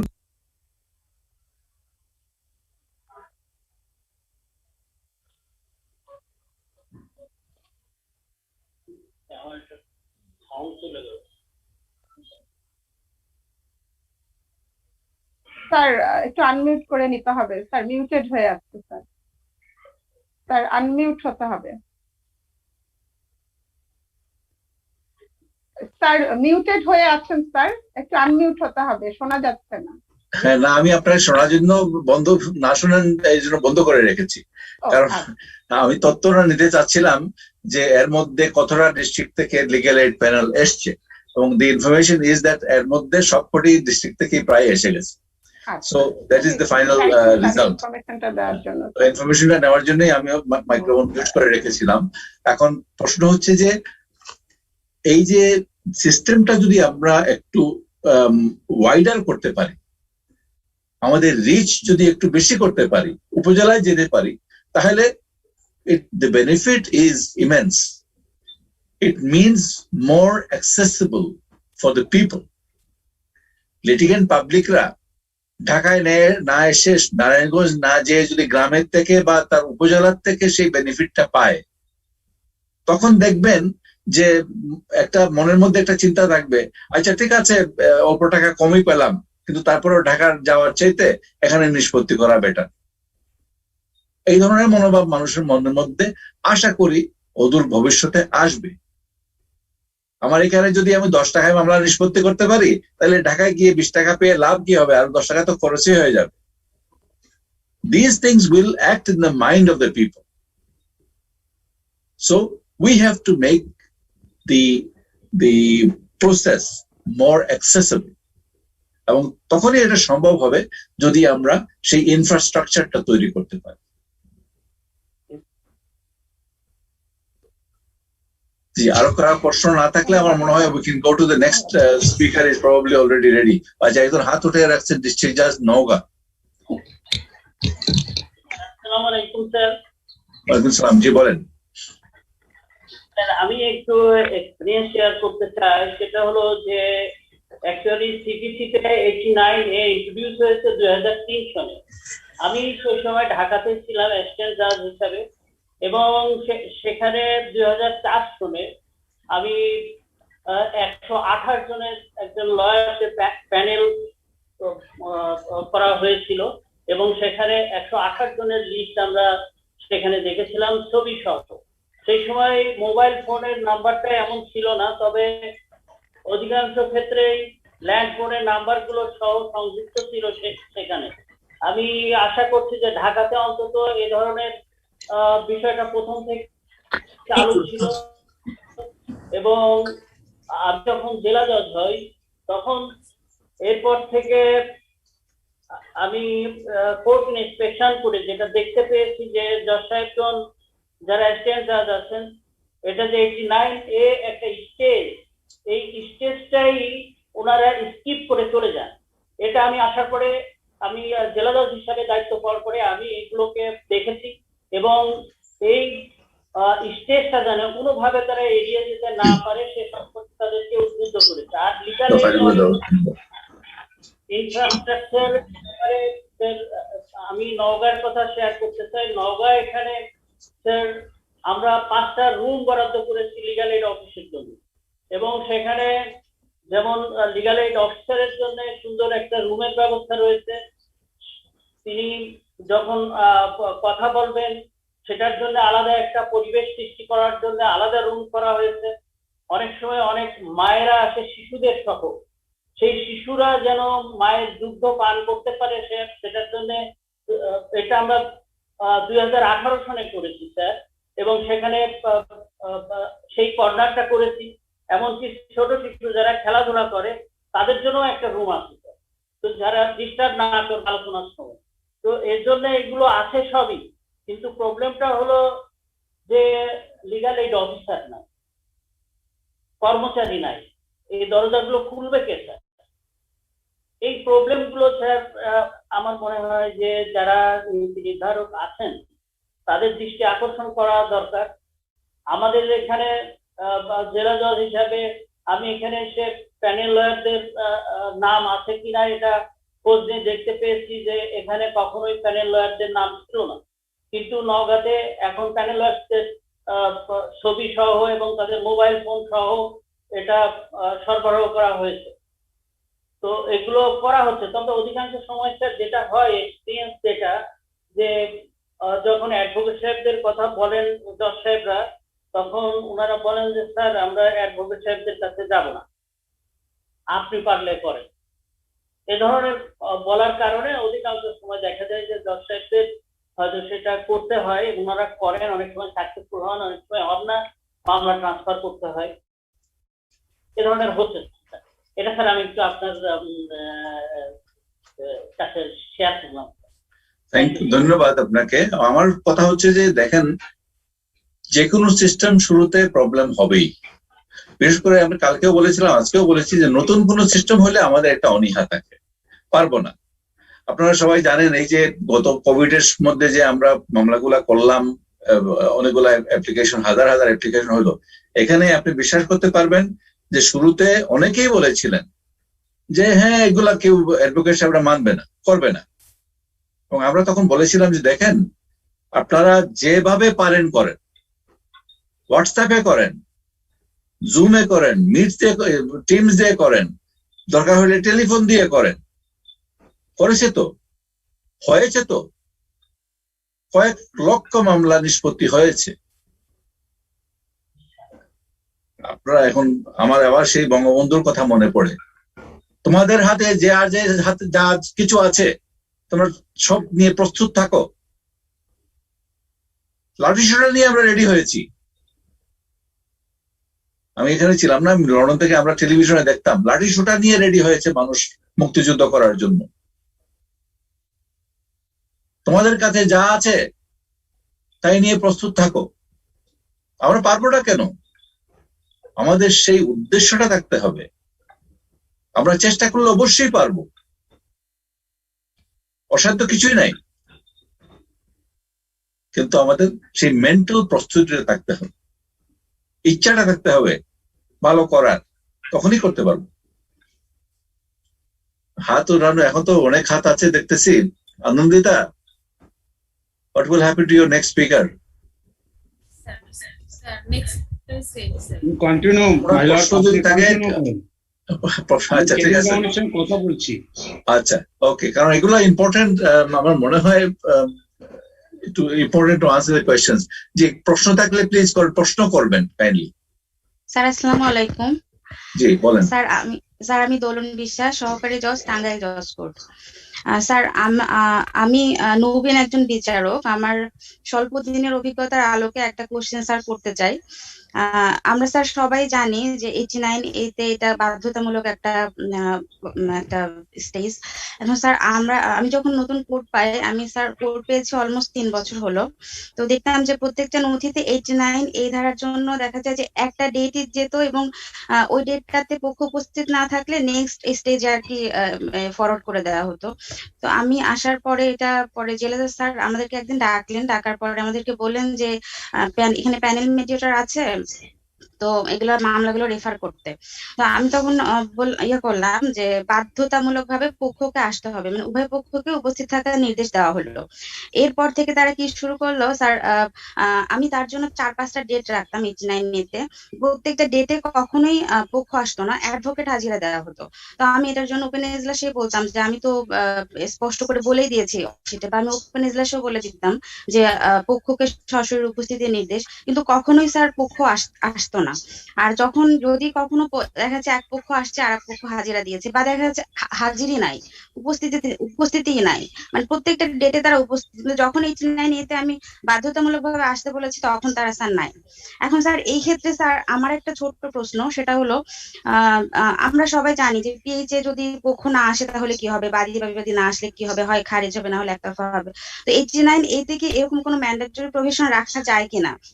তাহলে স্যার আমার মনে হয় এটা একটা ফ্রুটফুল কোন একটা, মানে আমরা যে দিকে আর কি যেতে চাচ্ছি, আমার মনে হয় এটা একটু ভালো একটা হবে। এখন স্যার এটা স্যার কিছু করা যায় কিনা, সেটা আমার একটা প্রশ্ন। আর স্যার আর একটা ব্যাপার হলো স্যার ফির ব্যাপারে প্যানেল মিডিয়েটরদের কাছে আমরা যখন পাঠাই, আমি বেশ কয়েকটা মামলা পাঠিয়েছি, পাঠানোর পর দেখা গেছে যে ওনারা কোনো প্রকার কোনো রিপ্লাই দেয় না, প্যানেল মিডিয়েটররা কোনো প্রকার কোনো পদক্ষেপ নেয় না, যে তারা একেবারে ইন্টারেস্টেড না। তাদের কথা হচ্ছে যে আমাদের কোনো ফি নাই, আমরা কেন এখানে করবো, মানে আমরা এখানে কোনো প্রকার কোনো ইন্টারফেয়ার করবো না। আর স্যার আমি প্রথমেই বলেছি যেহেতু আমরা খুবই নতুন বিচারক, আমাদেরকে তো মানে একটা সিস্টেম চালু হয়ে এসছে, হঠাৎ করে স্যার এই সিস্টেমটাতে যখন আমরা নতুনরা ইন্টারফেয়ার করছি বা একটু করছি, তখন স্যার আসলে এটা ওইভাবে ইয়েভাবে নেয় না অ্যাডভোকেট সাহেবরা বা প্যানেল মিডিয়েটররা। স্যার এটা একটা বড় আপনার অনেকগুলো প্রসঙ্গ চলে এসছে। এর মধ্যে ফির ব্যাপারে যদি আমরা বলি, ফি তো অবশ্যই দিতে হবে। যদি থার্ড পার্টি মিডিয়েটর হয়, প্যানেল মিডিয়েটর হয়, অবশ্যই ফি দিতে হবে, এবং সেই ফিটা আপনার পক্ষদেরকে বলে দিতে হবে যে আপনারা ফি নির্ধারণ করেন, যদি করতে না পারেন তখন কোর্টে আসেন, আমরা নির্ধারণ করে দেব। কিন্তু ফি থার্ড পার্টি মিডিয়েটরের ফি অবশ্যই লাগবে। শুধুমাত্র জাজ সাহেব বা লিগ্যাল এড অফিসার যদি মিডিয়েট করেন তখন ফি লাগবে না। So it is up to the parties to choose their own mediator if they wish. And if they choose a third party mediator, then they must be prepared to pay the fee. এবং আগেতেই বলে দিবেন যে আপনারা ফি নির্ধারণ করবেন, ফি দিতেই হবে। আচ্ছা, এবার আসেন আপনার নোটিশের ব্যাপারে। আমার সাজেশন হবে যে পার্টিকে যদি না আনতে পারেন, পার্টিকে ডাইরেক্ট একটা নোটিশ দেন। যখন নোটিশ দেবেন পক্ষকে, কিভাবে নোটিশ দেন? কোর্টের রেজিস্টারের মধ্যে লয়ার সাহেব এটা নিয়ে বসে থাকবে, বাড়িতে নোটিশ পাঠিয়ে দেন। অসুবিধা কি? কোনো বাধা আছে? আমার তো মনে হয় কোনো বাধা নেই। সুতরাং নোটিশটা ইম্পর্টেন্ট, প্রেজেন্সটা অবশ্যই ইম্পর্টেন্ট। এবং লয়ারকে বলতে পারেন যে দেখেন, you are not acting in accordance with the law as an officer of this court. You are an officer of this court. This is a court order, and if you don't comply, I will take action against you. এটাও বলতে পারেন। What is wrong? If he will not comply, see, to appear in a court by the lawyer is his duty, and he is engaged by the party, and therefore he is a plenipotentiary. He is acting as the party. But when you order that the litigant must be present, what you are saying is that yes, you are the party, but I want the real party. And if he does not comply, give him notice that you are not acting in accordance with the law. You are not complying with the court order. And next time, I'll hold you in contempt of court. If I find out that you have done it, or you have not informed your client, then I will hold you in contempt of court. Thank you very much, sir. Thank You're you, sir. officer of Thank the you so court. much, sir. You are in control. Be powerful. Use your power. Yes, sir. Thank you, sir. Thank you so much. Thank you very much, sir. It was a great communicative session. আরেকজন একটা হাত দেখা যাচ্ছে। আসুন sir. Sir, আমি Masud Yasmin, senior সহকারী জজ, গাজীপুর জেলায় আছি স্যার। স্যার, আমি অসংখ্য ধন্যবাদ জানাচ্ছি, কৃতজ্ঞতা জানাচ্ছি আপনার চমৎকার সেশনের জন্য। স্যার, আপনি মেডিসিনের গুরুত্ব এবং প্লাস একই সাথে লিগাল এইড অফিসারের কার্যক্রম সম্পর্কে আমাদের কাছে তুলে ধরেছেন স্যার। স্যার, আমিও আসলে ন্যাশনাল লিগাল এইড সার্ভিসেস অর্গানাইজেশনের এক্স অফিসার ছিলাম। তো সেই প্রেক্ষাপটে স্যার আমি জাস্ট ওদের ওয়েবসাইট থেকে আজকে দেখলাম যে কি অবস্থা, আসলে এডিআর এর একটা প্ল্যাটফর্ম আসলে বাংলাদেশে হয়েছে কিনা, আস্থার জায়গাটা তৈরি হয়েছে কিনা। তো সেখানে ওয়েবসাইটে তথ্য অনুসারে দেখা যাচ্ছে যে লিগাল এইড অফিসাররা 49,927 জনকে এডিআর সেবা দিয়েছে এবং 42,655টি এডিআর নিষ্পত্তি করেছে এবং এডিআর এর মাধ্যমে 66,40,29,616 টাকা আদায় করে দিয়েছে পক্ষদের। তো স্যার, তার মানে এই ডাটা থেকে কিন্তু স্যার আমরা একটা প্রিজাম্পশন করতে পারি যে একটা চমৎকার প্ল্যাটফর্ম স্যার হয়েছে। স্যার, আপনি একটু আগে জিজ্ঞেস করছিলেন যে বাংলাদেশে এডিআর সেন্টার আছে কিনা বা কয়টা আছে, আপনি ঠিক নিশ্চিত করে স্যার ইয়ে করতে পারেননি। তো সেই ক্ষেত্রে স্যার আমরা কিন্তু যখন এনএলএসএ ছিলাম, আমরা কিন্তু প্রোগ্রামটা এইভাবে চালাই যে লিগাল এইড অফিস হচ্ছে এডিআর কর্নার। তাতে কারো যদি কোনো বিষয় আপত্তি মাত্রা থাকে তাহলে তারা এডিআর অফিসে যান, মানে লিগাল এইড অফিসে যায়। আচ্ছা স্যার, আপনি গর্বের সাথে স্যার বলতে পারেন যে লিগাল এইড অফিসারকে এডিআর কর্নার হিসেবে স্যার।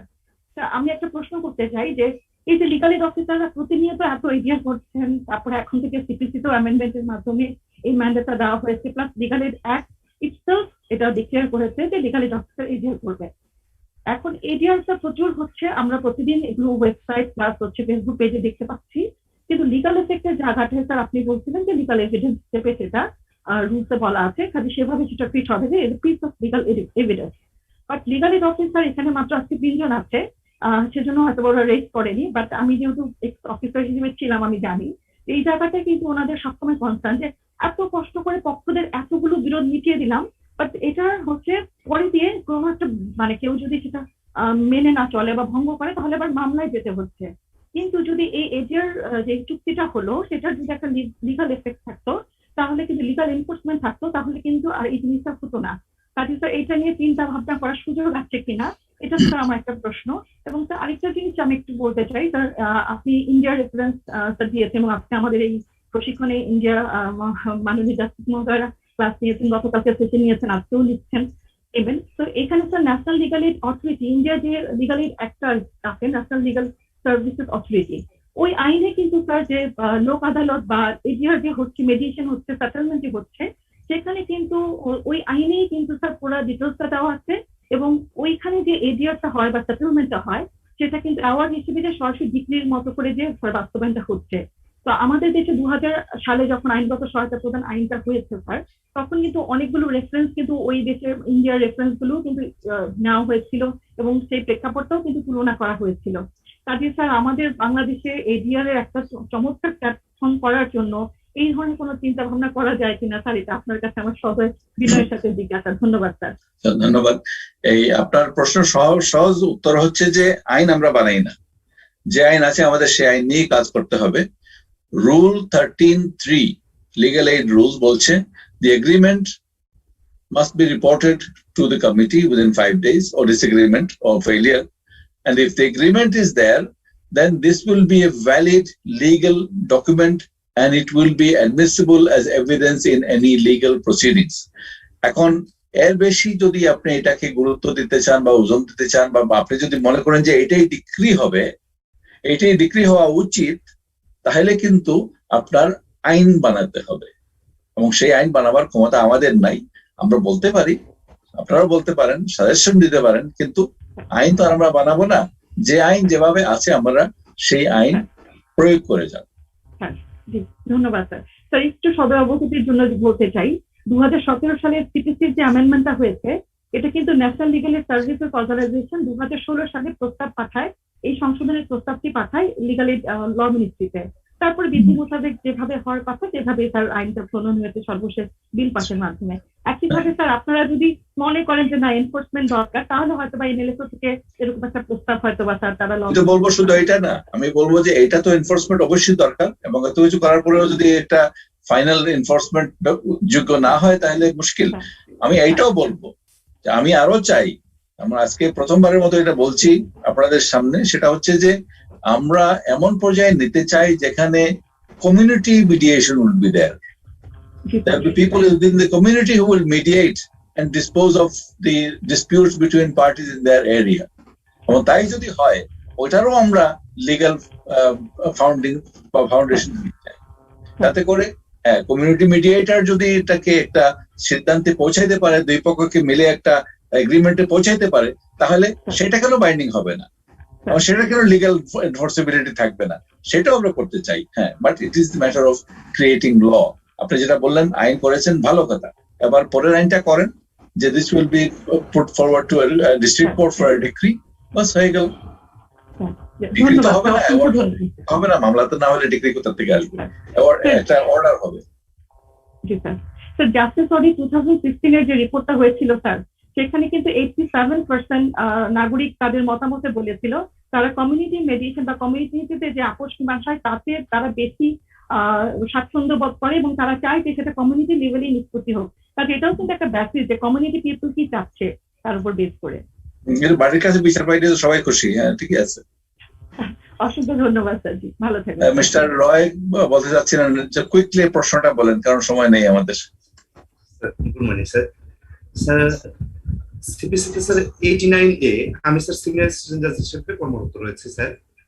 অর্থনীতি আদালতের এক্সপিরিয়েন্সটা এখনো আসেনি, ওখানে ডিফেক্টসটা বলতে পারবো না স্যার। 89A তে স্যার যখন কাজ করতে যাচ্ছি তখন স্যার আমরা প্রসিডিউরাল স্যার যে ডিফেক্টটা দেখতে পাচ্ছি, 89 এর আন্ডারে কোনো অর্ডার বা কোনো রুল নাই, যেগুলো সাধারণত অন্যান্য সেকশনস এর আন্ডারে যেমন আমাদের সিপিসিতে অর্ডার এবং রুলগুলো করেছে হাইকোর্টের বিধান না থাকাতে স্যার আমরা স্যার যখন অ্যাপ্লাই করতে যাচ্ছি আমাদের যেহেতু অর্ডারগুলো স্পিকিং হতে হয় কাজ করার সময়, আমরা স্যার ওই ধরনের কোনো অ্যাপেন্ডিক্স না থাকায় অর্ডারের ফরম্যাটটাও পাচ্ছি না স্যার, অর্ডারটাও করতে পারছি না। আমরা কি করছি স্যার, মিডিয়েশনের জন্য ডেট রাখছি, পার্টিদেরকে হয়তো মুখে বলছি, তাদের সঙ্গে স্যার আমরা যেহেতু পার্টির সঙ্গে স্যার সরাসরি যোগাযোগ করতে পারি না, এক্ষেত্রে আমরা ইমিউন না স্যার, তাহলে সেক্ষেত্রে স্যার আমরা, এবং স্যার এটা ম্যান্ডেটরিও না যে তাদেরকে আমরা পার্সোনালি অ্যাপিয়ার করতে বললাম, মেডিয়েশন যেহেতু স্যার তাদের ভলিউশনের উপর নির্ভর করবে, পার্সোনাল ভলিউশনের উপরে, তখন স্যার আমরা তাদের উপরে কোনো বাইন্ডিংস দিয়ে মামলাটা স্যার খারিজ করে দিতে পারি না স্যার, যে তার ডিফেক্ট আছে। এবং কারণ আমরা স্যার যখন এটা দিয়েছি স্যার সামন্সটা সার্ভ করেছি তখন স্যার নিজেরাই লিখেছে either by yourself or with the pleader or any person on behalf of you appear করুন আনসার দিন স্যার। এখন স্যার আমরা স্যার এক্ষেত্রে যেটা সমস্যা ফিল করছি স্যার, এটার বিষয়ে স্যার আপনি একটু সদয় অবগতির জন্য জানাতে চাচ্ছি। আমাদের স্যার একটা স্যার রুল এবং স্যার 89 এর আন্ডারে স্যার হাইকোর্ট স্যার এটা ইচ্ছা করলে স্যার যেহেতু রুলটা এবং অর্ডারগুলো হাইকোর্ট থেকে করা, এটা স্যার লেজিসলেটিভ বডির আন্ডারেই করেছে স্যার। লেজিসলেটিভ বডি যেহেতু স্যার 89 এটা করে দিয়েছে স্যার, আমাদের স্যার এটা দরকার, নতুবা স্যার আমরা স্যার সঠিক স্টেপ নিতে পারছি না স্যার।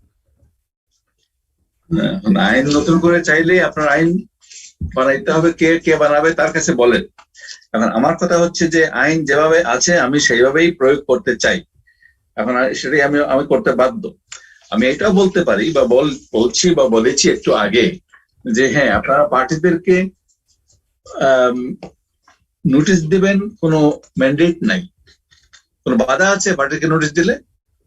স্যার পার্টিকে নোটিশ দিলে স্যার বাধা নেই স্যার। তাহলে আপনি যখন এই যে মিডিয়েশনের জন্য একটা হিয়ারিং ডেট ফিক্স করবেন, যেটা একটু আগে বলেছিলাম যে লয়ারকে বললে লয়ার বলবে রাখো, এটা রাখো, তখন পার্টিকে যদি আপনি ডাইরেক্ট বলে দেন যে এত তারিখে মিডিয়েশনের জন্য ডেট ফিক্স করা হয়েছে, আসতে হবে কোর্টে, তখন পার্টি তার লয়ারকে নিয়ে আসবে। Unless and until the lawyers are aware of the benefits, তারা আসবে না, তারা বাধা দিবে। কিন্তু পার্টি যদি জানে যে আমার এটা এখানে বেনিফিট আছে, যাই দেখি কোর্ট কি চাচ্ছে, এবং এটা আগে যেটা বললাম যে আপনি লয়ারকে বলবেন you must bring your client, otherwise you will be held in contempt of court. বাধা আছে? আমার তো মনে হয় না কোনো বাধা আছে। লয়ার তো চালাকি করবেই, লয়ার চালাকির ঊর্ধ্বে তো উঠতে হবে আপনাকে। আমার মনে হয় এখানে শেষ করে দিয়ে অনিন্দিতা প্লিজ, আমরা অনেকক্ষণ আমাদের নেক্সট স্পিকারকে আটকিয়ে রাখছি, please carry on. Thank you very much for a great communicative session. At this point, I'm humbly requesting Mr. Kevin Berry Brown, PhD, Course Director of BIMS, Ombudsperson of United Nations Green Climate Fund, IMI, Qualified Assessment Program, IMI Certified Mediation Training Program, and President of Mediation International, to discuss the role of mediators. Thank you. Thank you very much. I'm assuming that everybody can hear me. I'm going to just give me a second, please, so that I can set up my, I can share my screen with you.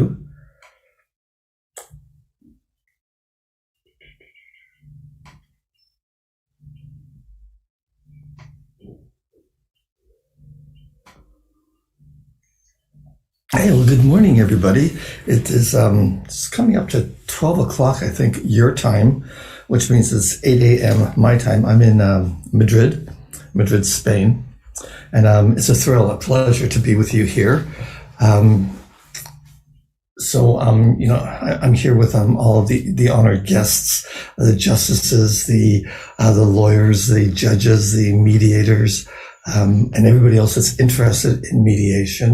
And I love joining you, including the organizers of this event, BIMS, Advocate Goswami and his entire amazing team. It's these are some of the best seminars that I've seen, and I think you will gain a great deal from a lot of all of the speakers. One of the most difficult things for me is to follow Justice Iman. He speaks so eloquently. He is extremely knowledgeable. He is engaging with the people that are listening to him. And I think probably the part that I admire the most is his ability to switch between the two languages. I only wish I could pick up a second language as well as Justice Iman has with English and Bangla. I'm going to be here with you for about 45 minutes. It's never too late to start, Kevin. Thank you. The truth of the matter is, I was born in Canada, and so English and French were the common languages. And now I'm living in Spain, and I am trying to learn Spanish. And I just don't, I have colleagues that I call them language sponges. And that's not me. I have one friend. She speaks English, Spanish, French, German, Dutch, Russian, and Japanese. You can't compete with somebody like that. And I'm just trying to learn a second language. Sometimes I have difficulties with my first language. But I'm here today to talk to you about the role of the mediator. As was mentioned, I'm Kevin Brown. I've been doing this for over 30 years. I started off working as a mediator in Canada, doing community mediation. I started off doing family mediation, couples that were divorcing, moved on and began doing some community mediation, started working in the courts for criminal mediations, did some workplace mediations, and now I am doing international mediations with the United Nations, the Green Climate Fund in Korea, and the European Space Agency here in Madrid. All of the fields are interrelated. The skill sets that a mediator uses can be transferable from one field to the other field. Is it a requirement to have an expertise in the field that you're mediating? I don't think so. I think what is required is to have an expertise in mediation. Any additional information you have certainly is beneficial, and you clearly can't be completely vacant of all of the rules in a certain area by any means. If you're going to do mediation with families and children, you should know that giving a child to the mother for one night and then to the father and then the mother, and the child is under 2 years old is not a healthy thing for the child. So there's steps that we need to know, but it's not necessary to be an expert because we have other experts. When I did family mediation, separating and divorcing, people would ask me about their pensions and the taxes, and I would say to them that is not my job. There are experts that you can bring in to answer those questions. What I'm going to talk about is the role of the mediator. And I break down my process into 8 different stages. No, it's not 5 stages. Depending on who you talk to, there's 4, 5, 6, 7, and even 8 stages to their mediation. Mine is 5 stages. And truth of the matter is, regardless, I think, of how many stages, it's just how the same process is broken down, making some stages more separated than others, or combining some of the stages. So I want to show you. We'll start with this picture here. Could you open the door, please? And it's 5 stages. There's a pre-mediation stage, and quite honestly, my role as a mediator is to spend most of my time right there. I find that there's very little time available to us during a mediation to help train people to listen to the other party. Most people will come to a mediation ready, fully prepared. They have their script ready. They're ready to talk. But what's more important is them being ready to listen to what the other person has to say. And that's why I spend a lot of time in the pre-mediation stage, helping prepare them to be ready to sit down with the other person and listen to them non-judgmentally, actively listen to understand what the other person is saying. I also spend a lot of time with the lawyers at that stage, preparing them for the mediation. Depending upon where you are, where you're located across the globe, there are many lawyers that are very familiar with mediation, and there are others that are just starting to incorporate mediation into their practice. It's those second group that I spend more time with, so that they understand their role, and as important, they understand my role. Now, the initial joint session, my role there is to welcome the people. And in my humble opinion, there are people that disagree with this, other mediators that disagree with this. But in my opinion, the most important thing here is the mediator's opening statement. Now, some of my colleagues feel that if you have lawyers there, you don't have to do the opening statement. I consider that to be a huge mistake because it's necessary to set the stage and to build trust amongst the parties. The only way people are going to share with you in a mediation, share their perspectives, their interests, their needs, so that you can help them come to a resolution, is if you build trust at the very beginning. And that's what that initial joint session is all about. There's no discussion here. This is very clearly just the mediator talks, and then the other two parties give their opening statements as well, uninterrupted. And then there's the next stage, which is I call it the joint session. It's not the initial, but it's the joint session. Once they both shared, the mediator makes a decision as to whether or not we're going to do a session together or separate. I prefer to do them together, but it's greatly determined on the parties and their willingness to participate and have a conversation with the other person. We'll talk about that more shortly.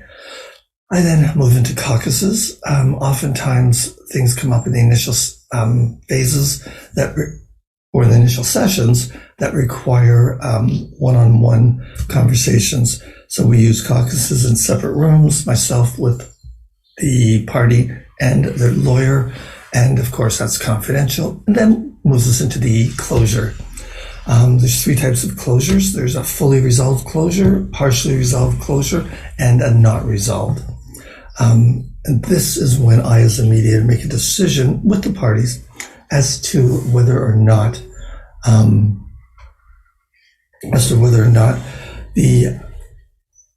will be another stage, another phase in the mediation.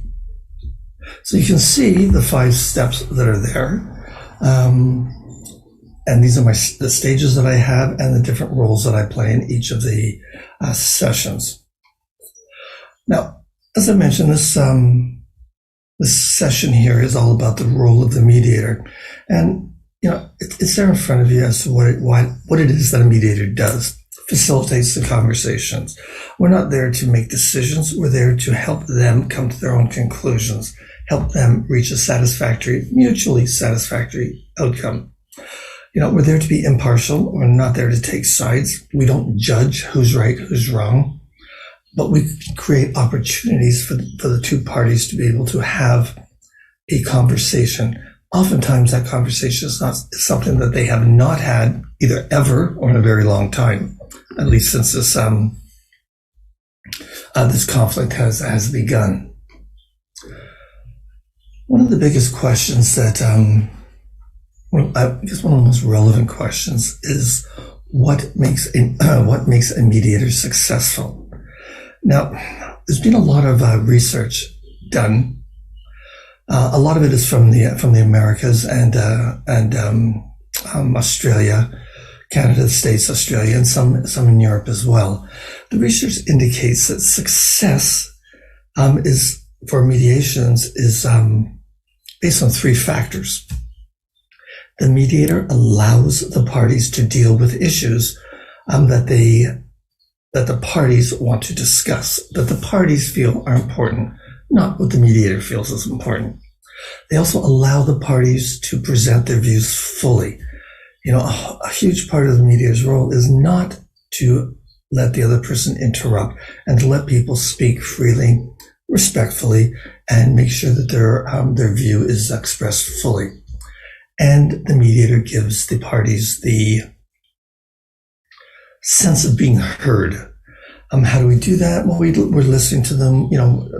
We're showing active listening skills. We're nodding when they're talking. We're making minimal encouragers.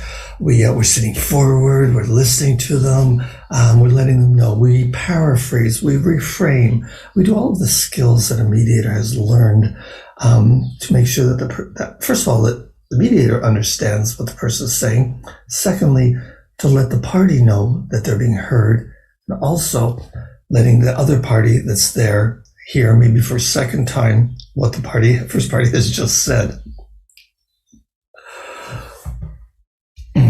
Parties, on the other hand, those are what how mediators are deemed to be successful. The parties who enjoyed successful mediations find that their favorable attitudes towards mediation stem from a few factors as well. What the parties have said through research and through surveys is that the greater degree of participation in decision making is a key element. You can go to a judge and have a judge make a decision for you. You can go to court, have your day in court, have a precedent set. People like to make their own decisions. People walk away If they've been involved in the decisions, they walk away happier with the decisions that's made because they're decisions. It's not something that is being imposed on them. They also say that the greater opportunities to express themselves and communicate their views were of key importance. Certain studies have revealed that informal mediations that lack the features that I just mentioned result in lower successes and satisfaction rates and break down shortly after the mediation is completed. Plus, in my 30 years of experience, every interpersonal conflict had at its core an undeniable emotional element. Many lawyers and most of other professionals involved in conflict management typically believe that disputes are managed by rational decision-making, objective reasoning, and there's a place for that, absolutely. However, when a group of experienced mediators were asked what they wished they were taught more of during their mediation training sessions, they all said that they wish they had detailed techniques for responding uniquely to each negative emotion.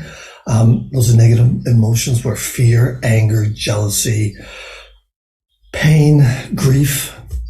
They said that they wanted more methods for increasing emotional intelligence, ways of becoming more aware of and responding to the energies and vibrations of the conflict.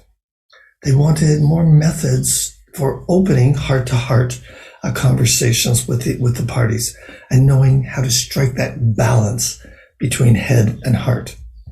Now, a lot of this research comes from a gentleman out of the United States. I think it's Colorado. His name is Kenneth Cole, C-O-L-E is his last name. He wrote a book called Building Bridges Between Psychology and Conflict Resolution.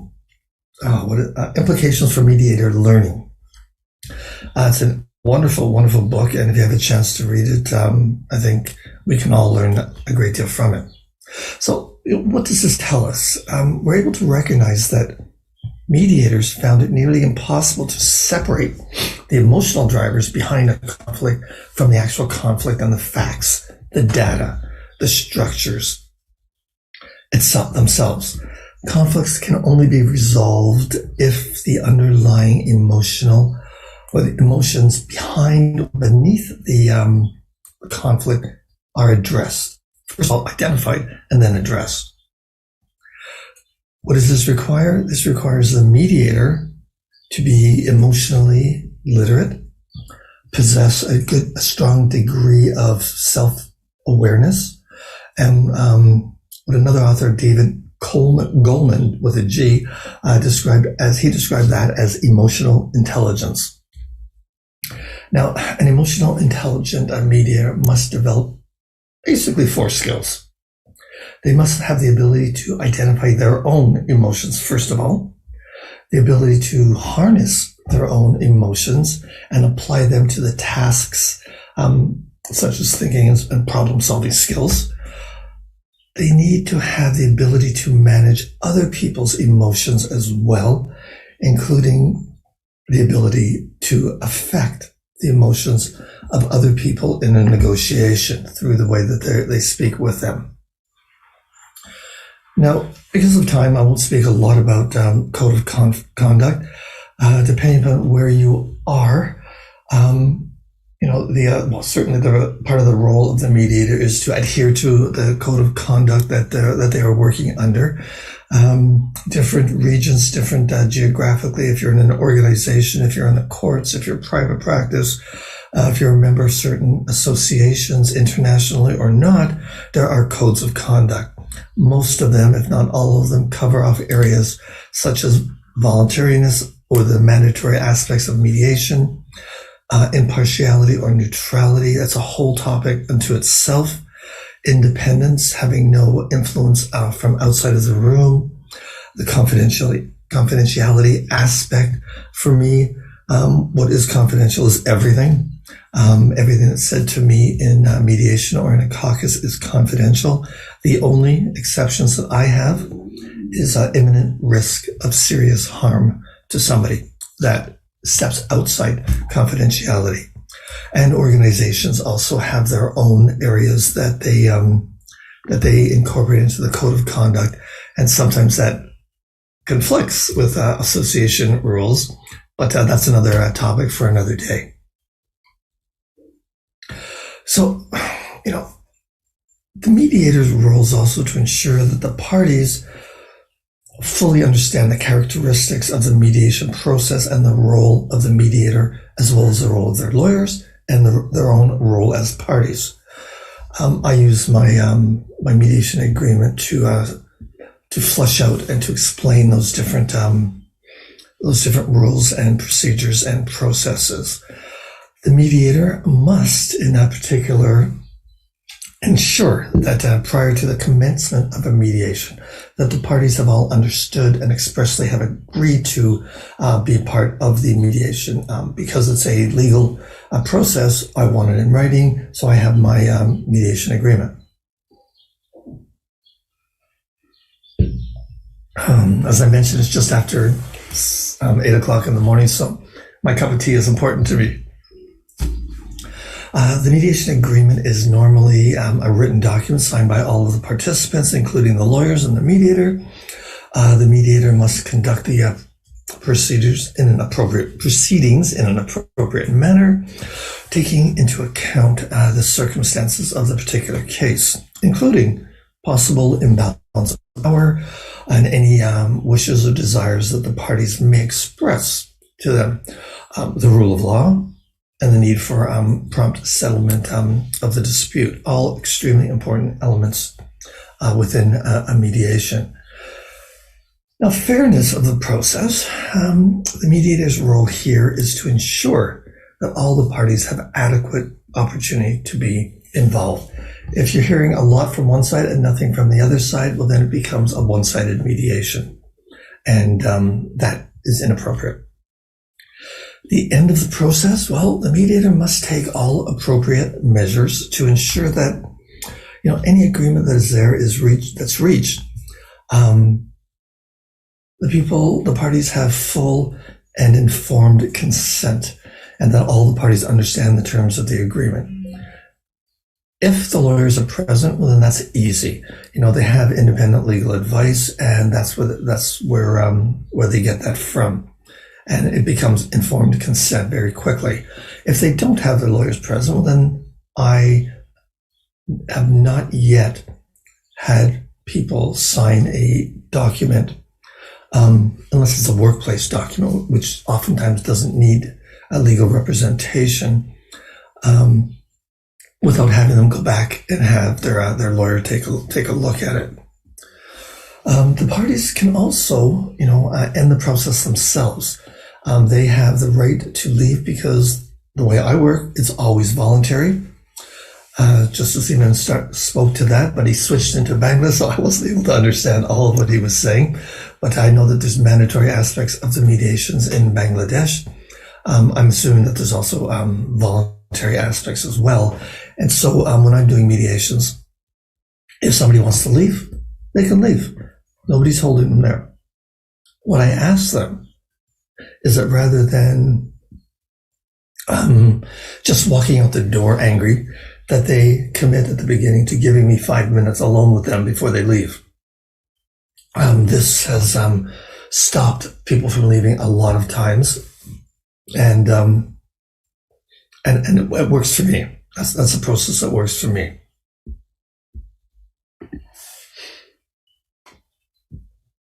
Okay, so stage one, the pre-mediation. As I mentioned, the greatest part of my work is done right there.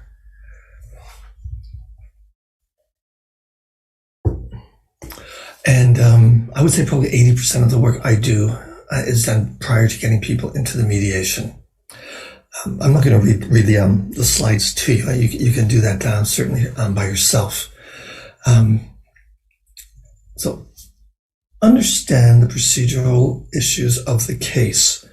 So important for the mediator. Find out about any special circumstances that may exist or that may affect the mediation itself. Figure out any client control issues or lack of client expectation issues that are there. Determine with the parties and the lawyers whether or not there's an imbalance or an unbalanced view by any of the parties. If there's any weaknesses to a case, if there's any, what the strengths are. Prepare in advance to address the legal, factual, the practical arguments, the counter arguments, the issues that you will likely come up with when you're in the mediation, because you won't have time to go through all of that during the mediation. I strongly recommend that you read in advance all of the important materials, the pleadings, the court rulings, the orders, legal authorities, what else is it, contracts, depositions, you name it, whatever's out there, transcripts, or any other really hot documents that there won't be enough time to talk about during the mediation. Do that in the pre-mediation stages. Ask for and study the submissions. You need to get those. Counsel and the parties cannot easily explain at the mediation all of the details. Sometimes these conflicts have been going on for 2 years or longer, involving millions, literally millions of documents, but you probably know this, and scores of depositions. If the pre-mediation statements are provided, study them diligently as well. With the party representatives, I recommend that you make sure in advance that the parties bring the right representative, the person with practical decision-making authority. Talk to the counsel. Ask the counsel to let you and the other side know in advance who's going to be attending the mediation. Remind the parties and of the need to arrange to have remote decision makers. Sometimes everybody isn't available and there's a remote decision maker. They need to have access to that person. It's a telephone call, but that's so important. It's horrible to be in a mediation, almost ready to sign the document, but somebody outside of the room isn't available because they forgot and they need their approval beforehand. That can just delay drastically or change things considerably. So there are influencers in a mediation that aren't present. So I always tell people to make sure they have the phone numbers of everybody and anybody that they may need to consult prior to making a decision, or have them present, even better. It's also important for them to be made aware how long this might take. You'll be able to judge that yourself. If I will generally book 4 hours minimum for mediation, so that people don't halfway into it saying, "Oh, I thought this was going to be done really quickly. I have to leave. I have another appointment." They come prepared to stay whatever time limit you want them to stay for. So you let them know this is an 8-hour mediation. Schedule for that, and we're going to meet for that amount of time, or 4 hours, or whatever it happens to do. Remember too, in this pre-mediation, this is your opportunity to encourage counsel to use mediation as an opportunity to evaluate or even reevaluate the case that their client has. Also, the opportunity for them to educate their client. The more education that comes from their own counsel, I think, the better. I'll encourage them to take advantage of this. Well, it's the natural platform, an event to review the case development, its strengths, its weaknesses, practical economic issues, and to help them to reevaluate. And as well, I always encourage counsel to use my help with the client's control or expectations. Working closely with the counsel before the mediation takes place can save a great deal of time during the mediation. Now, I'm going to show you, just for the sake of letting you know how I do it. You can certainly do it any way that you like, and it will also depend probably on your room setup. But this is how I set up my mediation room. I'm at the head of or the foot of the table, whichever. I'm at the head of the table, and the two parties to the conflict are right beside me on each side. Beside them are the lawyers, and then other people that might be there attending, or witnesses, or any other experts. This is natural for me. I actually will tape name cards down on the table so that people know where to sit when they come into my mediation. And it is my mediation, it's for them, but I control the process. And I have at times come in and seen the name tags changed around, and I change them back because I like this format and this works for me, and I get people to move. They're not always happy, but it's my process. So, second stage, the opening joint session. After they're settled, sitting down, the mediator's role is to introduce everybody.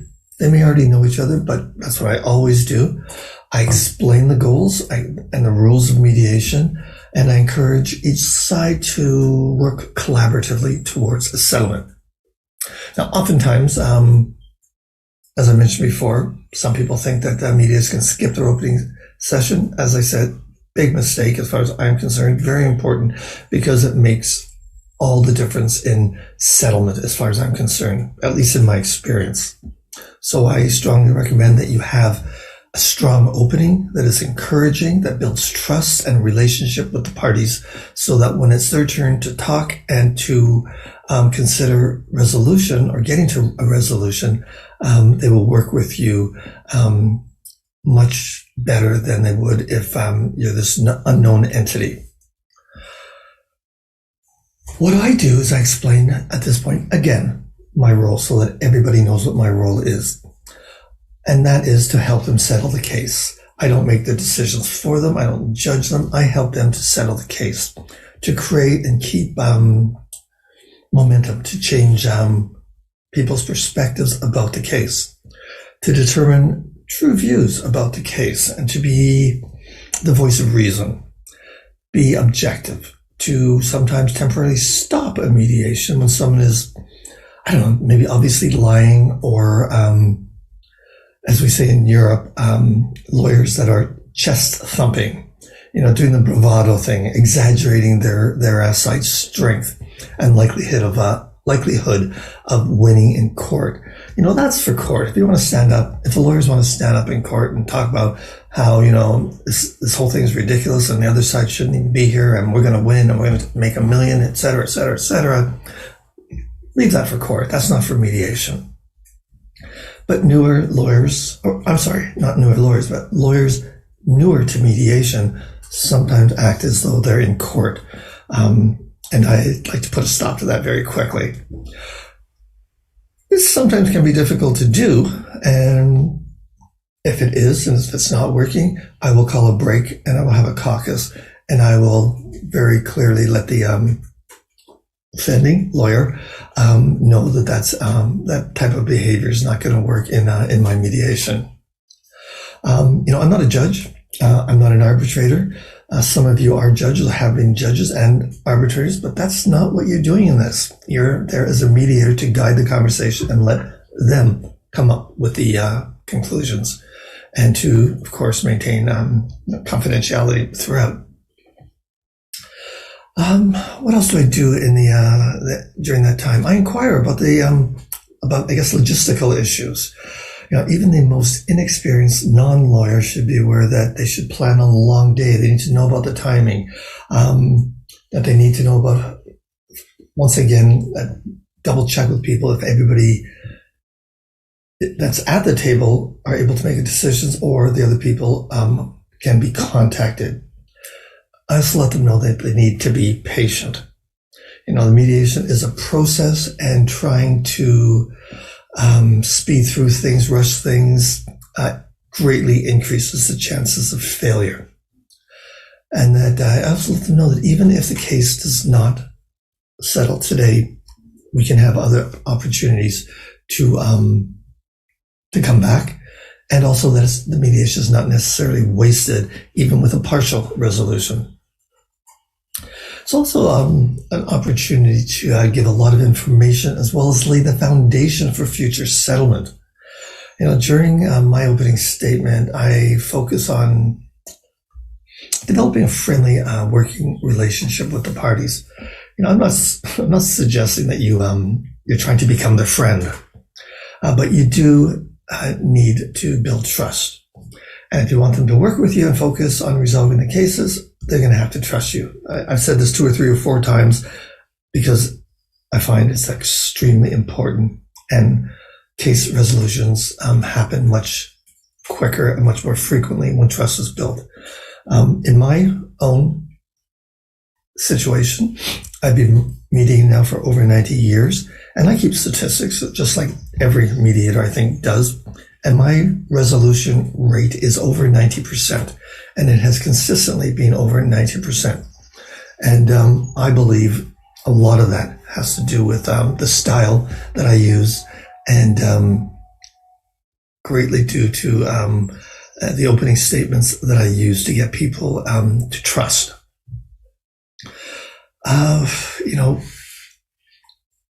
We as mediators need to get the other parties to talk. We need to watch their body language, look for nonverbal clues, make statements to see what reaction or lack of reaction that people will give. Figure out who the leaders and followers are in the room. If there's 3 or 4 people on the side, it becomes pretty clear who the decision maker is, and that doesn't usually take a lot of time to figure out, but it's important to understand who that person is. If there's a difference of opinion in the group, let them work it out. Caucuses are there. Let them go to caucus and try to figure things out for themselves, and then come back and present a unified decision from the group.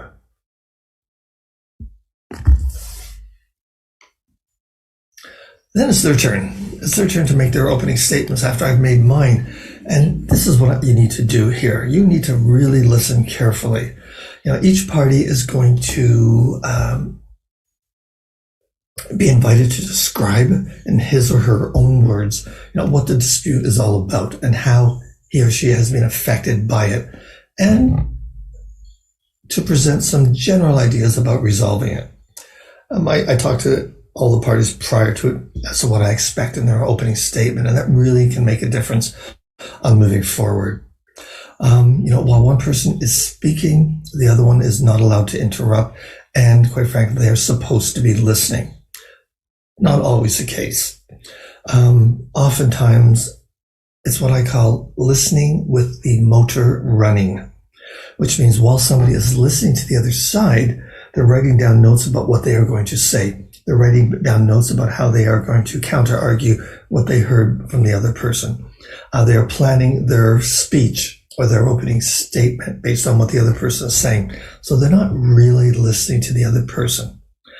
What I do is, that's why after each person makes a statement, I will paraphrase and summarize to make sure the other party gets another opportunity to understand, and as well to make sure I understand, and as well to make sure that the party speaking realizes they've actually been heard, and that makes such a difference. Take good notes. You don't know how many mediations you're going to have with this group and how many other mediations you're going to do. It's too easy to get mediations mixed up. When you're in the mediation as a mediator, in your mind, I'll always remember this person for saying that. A month later, when you have another session, you're going, okay, who was it that said that? Because you've had a dozen or 20 or whatever mediations in between. You have to make a decision if there's going to be a joint session, the stage 3. And that's so important as well. And that will be based on how the two people have interacted when the other person was speaking.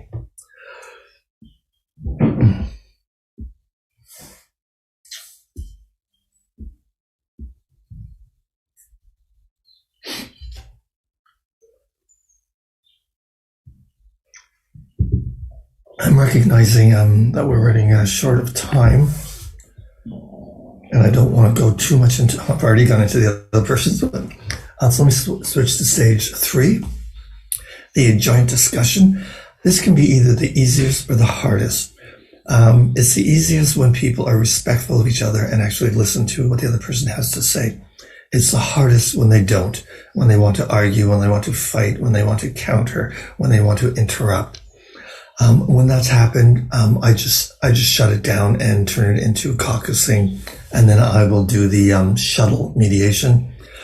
Lawyer and the party in one room, the other lawyer with their client in the other room, and I will go back and forth doing a mediation that way. I don't like doing those types of mediation, but that's sometimes the reality if people are not able to be in the same room together. Doesn't happen a lot, but it can happen. And when it does, it's really up to the mediator to determine if they're going to continue the joint discussion. Because if you do, sometimes it just inflames it, and then they all go, fine, I'll just take this to court, and all the rest of the threats that can come out when people aren't acting appropriately or well in a mediation.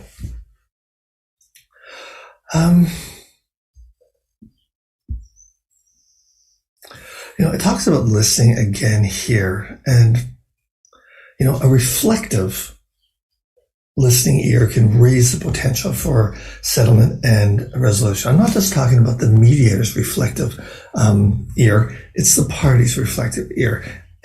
When they get to the point where they're able to look back upon what they did, their involvement, their contribution, it opens up the door to them to be able to start to see how they might be able to come to a conclusion, work towards something that's going to work for both of them.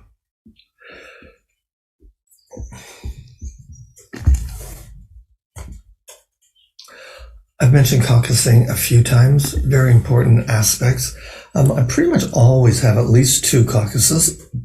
The first one is to get more information from them. I guess you could call the initial session pre-mediation a caucus, but because there's so much information gathering that happens then. But, after both people talk, give their opening statements, and I take, as I mentioned, really good notes, I'll also hear that I'll have questions for them, questions that I might not want to ask when the other party is there. It might have questions to do with culture or values or their beliefs, or it could just have to do with money. There's some things that I don't always want to ask when the other party is present, so I'll have a caucus for it. And then the other ones are WATNA or BATNA, a reality check. A WATNA is an anagram for worst alternative to a negotiated agreement, or a BATNA, the best alternative. So in other words, if you're not able to negotiate and figure things out in a mediation, what's the best thing you're going to get when you go to court, or what's the worst thing that's going to happen if you don't have a resolution today? So I'm kind of looking ahead, helping them see, being a reality checker as well, and helping them see how things might work out or might happen if they don't resolve it. It might be to their detriment in the future. These are some of the things that I do in a private session. Overcoming resistance, talking about culture or beliefs or values, talking about moving forward, helping them transition from the caucus back to the room, how they want to do that, what they want to talk about, what they would like me to say, what they will say. I tend not to speak for the parties. I prefer for the parties to speak themselves. And I prefer the parties to do the talking as opposed to their lawyers talking for them. It's much better to hear. When this happened, I was impacted in these ways versus my client was impacted, type of thing. It always reads better and has a stronger impact when the client or visitor or party, whatever you want to term them as, speaks firsthand in the first person. I always like to alternate. If I'm having a number of caucuses, I'll alternate as to who I begin with, and I always spend the same amount of time with both parties whenever possible. And sometimes the caucuses are called because of a lot of emotions happening within the room. And then in the caucus, I find a way. It could be tears, it could be anger, it could be banging on the table. But I try to find a way to help them to transition back into the room so that the transition is smooth. I've covered off this here. Yeah, we talked about this. Emotional venting, really an important aspect. If people are upset or for whatever reason, I told you at the beginning that a lot of mediations have, if not all of them, have an emotional component to them. And in those situations, it's important, so important to let people vent their emotions, but it doesn't have to happen in the joint session. Sometimes having the opportunity to go into a breakout room and cry, yell, express your anger with the lawyer or with the mediator, but not with the other people. Sometimes it's easier, better for everybody involved to do this, privately. Psychological releases of energy also really help. If people are holding back their emotions, then they're really not going to be prepared to start to move forward. And when you're in the caucus, you can help them focus on the problem and work towards some potential resolutions. So the final stage is the negotiation closure stage. I've mentioned that mediation is not an isolated event. It can happen. I've done mediation. I'm involved in one mediation right now. It's the 6th session. This was a family issue, inheritance between 4 siblings, and they're trying to determine, who gets the mansion, who gets the cottage, who gets the jewelry, there's so many issues that have come up, but it takes time. It takes a lot of time sometimes. Ethical considerations, ethically, in my situation, and I believe in most around the world, if you're doing shuttle mediation and an offer is made, you legally have to present that offer to the other side. Ethically, you're required to do that, whether you think it's the most ridiculous offer in the world. It is your obligation to do that. It's also up to you to end the mediation.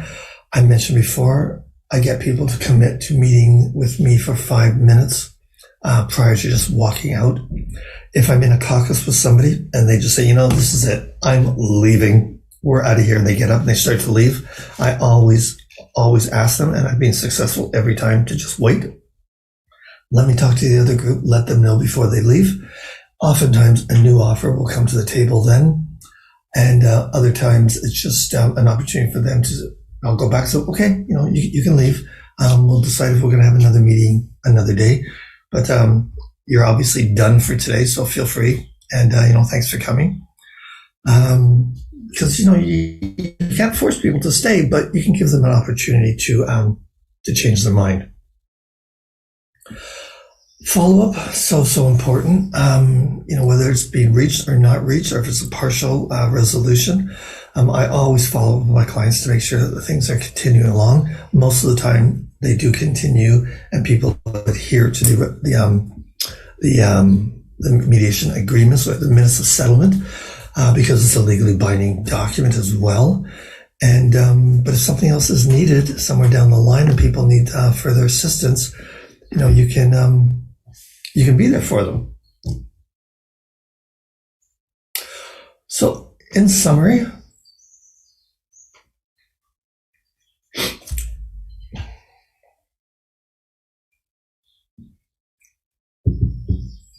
one of the key factors of a mediator's role is to gather the information, find out what's going on, get the full story from each side's perspective. It's important that you reaffirm the confidentiality aspects and nature of the process. And this is so important, because if you don't, people are not going to talk. Active listening, I've mentioned that, so important for you to do that. Getting the story, understanding what the person is saying, reiterating it back to them. Ask the open-ended questions. If you ask questions that will get a yes or no answer, you're probably going to get only a yes or no answer. Make the people know that they are being heard. Increase the trust. Bring out, calm their nerves. Create some clarity. all of these aspects are so very important when you're in your role of mediator, and if you want to be able to come to some sort of a resolution. I'm at the end of my time. I'll just finish off with this slide. Drawing out the content, I use phrases like, so when did you last have a conversation about that? What was your relationship like before this? Oftentimes people have an ongoing relationship. They've known each other for 2 years, worked together for 2 years, been in business together for 2 years, been a buyer seller for 2 years, and then something happened. Shifting to before it happened can sometimes help people see, well, we did get along at one point. Things were there. Clarifying worked well at one time between us. Clarify and check your understanding. So let me just confirm. So what I understand is all of these are just simple statements that help people to know that they've been heard. Summarizing, I think my final point is the value of silence. I can guarantee you that if you're in a room and you stop talking, so you ask a question and you wait for the answer, and you wait, and you wait. Don't interrupt. Don't ask another question. Wait for the answer to the question. Reason I'm saying this is because in my experience, when I ask somebody a question and they're not ready to answer right away, it's because it's a good question. If I change the question or move on to something else, I am potentially losing out hugely on something very important. If I ask a second question, they'll answer the easier of the two, and I might not hear what I'm really needing to hear. And that is the end of my presentation. I'm right on time. I think I'm about a minute over. I'm finishing much later than normal, but we've been running late. You folks had some great questions earlier today, and I'm glad that they allowed for the questions to be asked, because questions can make a big difference, and giving you folks the opportunity to speak with Justice Iman. I'm turning this back now to BIMS, and I thank you. Thank you very much, sir, for starting presentation and putting your heart and soul into your presentation. At this stage, we have the issue to describe mediation in the globalized world. We should know the context and concept of mediation in the international level too. We have with us Ms. Tanushree Roy to discuss on this topic. She is an advocate and certified mediator. And now I am requesting Ms. Tanushree Roy to take the floor. Very good afternoon. Anandita, am I audible to you? Yes, ma'am. Okay. At any point of time, if my screen or my audio is not audible, just please let me know. So, hello everybody. I'm Tanushree Roy, and all members of the BIMS family, and all the participants and my co-speakers who are present here today. So, I am currently in the UK, being an Indian, talking to all of you in Bangladesh on a topic relating to globalization, which I assume is a series which would later be heard by people from different parts of the world. So it doesn't really get more global than this. So it's my pleasure today to talk on the topic of the relevance of mediation in the globalized world of today. For my presentation today, it's basically a broad overview, so I will not be going into the details or the technicalities of the mediation process or its major concepts, but just to broadly outline how important and significant this conflict resolution tool can be in the contemporary society of today. I've also made a small presentation which I'll try to wrap up to be within my time slot, and it's mostly a lot of pictorial depictions because I like to do my own talking because I feel it helps us anchor our thoughts, and I also feel it'll help add some color into our otherwise black and white lives. So just allow me to share my screen over here.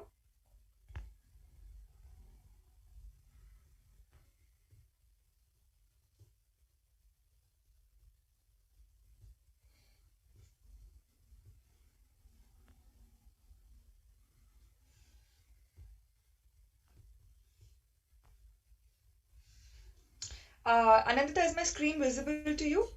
Yes, ma'am. Okay.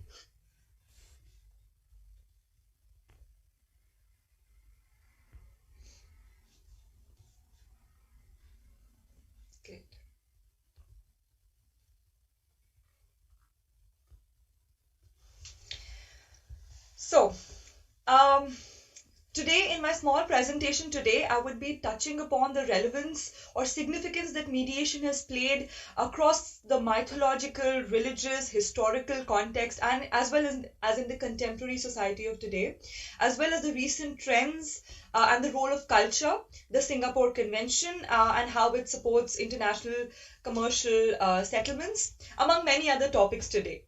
So without further ado, please allow me to begin. So firstly, let's talk about mythology. Mythology is replete with numerous instances of mediation practice. I will start by sharing a story. In an old Indian myth, the gods and the demons had come together to churn the ocean in order to bring forth the nectar of life, or the Amrit, which we call it. So they began churning, but prior to anything good emerging, there came forth a terrible poison which had the potential of destroying all the worlds. Neither the gods nor the demons knew what to do about it. And so great arguments began. And it was only when the Hindu lord Shiva came and he drank the poison was their dispute resolved. Shortly thereafter, they resumed churning, and this time it was the nectar which came forth. Again, infighting began between the two groups as to who would be taking possession of the nectar. And it was only when Lord Vishnu came to settle this dispute that some finality was brought about. Now the details of the settlement are not important. Now the photo for this you can see in the top right photo, which is present on the slide. So the details of this settlement is not important. But what is important over here is that whenever we are at an impasse with another person, another party, or even with ourselves, often a third party intervention can go a long way in settling our worries. Similarly, as you can see in the second picture on the bottom left, in Hindu mythology, Lord Krishna mediated a dispute between two sets of cousin brothers, the Kauravas and the Pandavas, who were fighting over their kingdom in the story of the Mahabharata.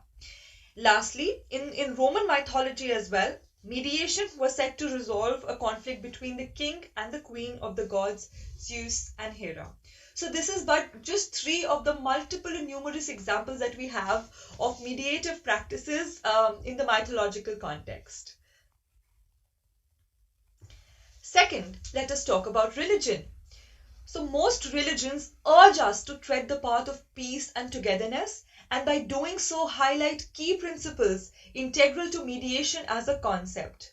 For instance, the various schools of Hinduism shed light on ways to handle difficult conflicts or situations with utmost patience, and also provide a philosophical take on conflict resolution.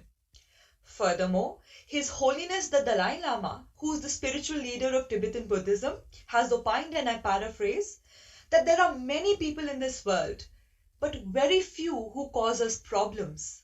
So when we come across such a chance of practicing patience and tolerance, we should be grateful to our enemy for providing us with that opportunity. Even the Bible says, and I quote, that blessed are the peacemakers, for they shall be called the children of God. The verses of the Quran have also propounded its believers to be from a single brotherhood, and have thus urged us to maintain peace through reconciliation in times of conflict. The Sharia law also supports the role of mediator in conflicts, the rule of thumb being that this mediator must be unbiased and have no stake in the dispute. So all of these instances precisely enunciate the important role that mediators can play in our lives today. Now, what about history? So there are many more instances like these which go on to show that such mechanisms have existed since time immemorial. Historically speaking, mediation has been a part of human interaction which has evolved with time across centuries in different parts of the globe.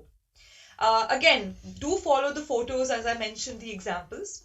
A classic case of alternate dispute resolution in biblical history, which is the first photo here, can be traced back to Israel. In ancient Israel, King Solomon stood as a mediator between two women who were fighting over the custody of their child, and both of them claimed to be the mother of the child. So they came to Solomon for a solution. So he stepped in and suggested that the child be cut up into two parts, which with each mother kind of getting her half. And as a result, and as expected, the real mother was extremely traumatized and she protested against this solution. So as a result, King Solomon was able to distinguish the real mother from the other one. Another example comes from the United States of America, which can be traced back to the labor and social turmoil of the early 20th century. Here, during the unrest, the government had started using courtrooms to resolve conflicts in a more amicable manner. Even in the Middle East, many scholars believe that mediation dates back to ancient Sumerian society. Back then, we had people called the Mashkins, who were people who weighed the merits of every case before they went to court. So the Mashkins also assisted the quarreling parties to resolve their disagreements by themselves, and it was only if the Mashkins could not come to a certain outcome or they could not bring peace between the two parties was the case then taken to court. So this role is extremely similar to the modern day, the role of the modern day mediator today, which was so explained by Mr. Kevin Brown in the previous presentation. So what about China? Mediation also seems to have its roots over there. Many of us would have read about Confucius. He was a very renowned philosopher who believed that respect for one another triumphed the superiority of the law and its associated conflicts. And so he advised that the best solution to conflicts was ethical reconciliation. So during his reign, such mediative meetings happened regularly, where mediators would meet with both parties separately and even speak to other people, external people, with a deeper knowledge of the dispute's origin to ensure fairness and the ultimate success of the process. So due to Confucius's profound influence in Chinese culture, mediation actually had become a leading way of life over there. Now in contemporary times as well, for example in India, the panchayats, which are the village level dispute resolution bodies, have played a major role in mediating, as mediating agencies with respect to, say, resolving domestic disputes among many other issues. So the Panchayati Raj system of governance can be found all over South Asia, even in countries like Pakistan, Nepal, and in Bangladesh as well. However, as we see that with time, societies seem to have become less collaborative, a little more competitive, and this is both with respect to individualistic and collectivistic societies. And with respect to the justice dispensation, all of us would know better that case backlog is on the rise, particularly in countries like India, which have a very poor judge to population ratio. But this is also reflective of deeper issues, such as the unfortunate adversarial mindset that all of us have developed, where justice is not some kind of philosophical, it's basically just about winning or losing a legal battle and nothing more. But is there a solution? Can we change this attitude? Yes, there is, and we only have to embrace it. So going back to my examples, what I'd like to point out is, across all the examples that I mentioned, be it from mythology, be it from history, religion, or the contemporary society, is that we've always had this unbiased and objective kind of approach to conflict resolution, which has been depicted through all these examples. And so this makes the mediator practically indispensable in today's modern world. And the most obvious cases being, cases that get settled out of court. And evolution from earlier times have contributed to current developments. For instance, as I gave the example of the Middle East, centuries later, mediation has become an integral part of the system. It has been adopted to settle civil disagreements between, say, Israeli citizens and people of other nationalities, especially Palestine. So here, community mediation centers have been set up to resolve the disputes, which play a significant role in easing political tensions between both the countries. So again, this is just one such example of how kinds of mediation systems which are developed throughout history have taken birth and have kind of found their ground in the contemporary modern society of today. So, moving forward, why mediate? So so many of our speakers before would have covered this particular topic, so I'm not going to go into the detail. But overall, we know now that mediation has really proved to be a successful and cost-effective alternative to the courtroom model. It allows us to engage in better decision-making. It's a self-determining process. It's voluntary, confidential, flexible. But furthermore, mediation allows parties to ponder upon various recourses which they never thought was available to them. It allows these parties after a certain point to channelize their creativity and come out with more innovative solutions which add value in normal way. So thus the mediator helps them reflect upon things which previously might not have been considered. And so glass, which was otherwise seen as half empty, is now seen through a more positive lens to be half full after a riveting mediation session. But today my focus on my topic is on international mediation, given the advantages which are mentioned on the screen. Mediation of international disputes is perhaps in many ways the most powerful form of international conflict resolution and conflict prevention. So how is this done? Again, the stages of mediation. My previous speakers would have covered this topic, and I'm certain that now you have a very decent idea about the various stages of mediation. So I will not go into its detail. But as a key takeaway, what's important is that mediation, even while following these stages, is a very flexible process. So, even given this basic stage structure, the mediator may experiment as per the situation with the aim of reaching the most efficient and fulfilling outcome which may be there. So, nowhere is a tool like mediation more relevant than in the globalized society of today. From differences of opinion on climate change to the treatment of marginalized groups, from polarized politics to social injustice, income disparity, and larger issues of human rights. All of these things can become triggers of conflict. In an increasingly interconnected world, otherwise divided by differences of class, race, religion, ethnicity, political orientation, gender orientation, mediation could provide that catalyzing factor, bringing the world away from disruptive practices and towards collaboration and unified productivity. So today we all know that we don't live in silos. So what ends up happening in one part of the world really can end up affecting the others. So if the problems can be so interconnected, cannot the solutions be so too? Now let me move forth. So there are various types of mediations, as would have been earlier mentioned by my speakers: facilitative, collaborative, and evaluative, transformative, so on and so forth. However, let me now talk about the different contexts or the areas or the fields in which mediation can be applied. Now, there are innumerable, as you can see, but I'd like to restrict my discussion today to 5 basic ones which are of particular relevance in the international conflict. That is that of family, of business, politics, investor-state relations, and an interesting case of intractable conflicts. So let me talk about the family. So globalization has given way to numerous intercultural, interfaith relationships, including between those from people of different nationalities and diverse ethnicities. Family and matrimony now, as social institutions, expound a universal color which bind people together, but they can also provide a breeding ground for conflicts. Now, one such conflict arises when matrimonial discords between couples from inter-country marriages trap helpless children in matters of custody.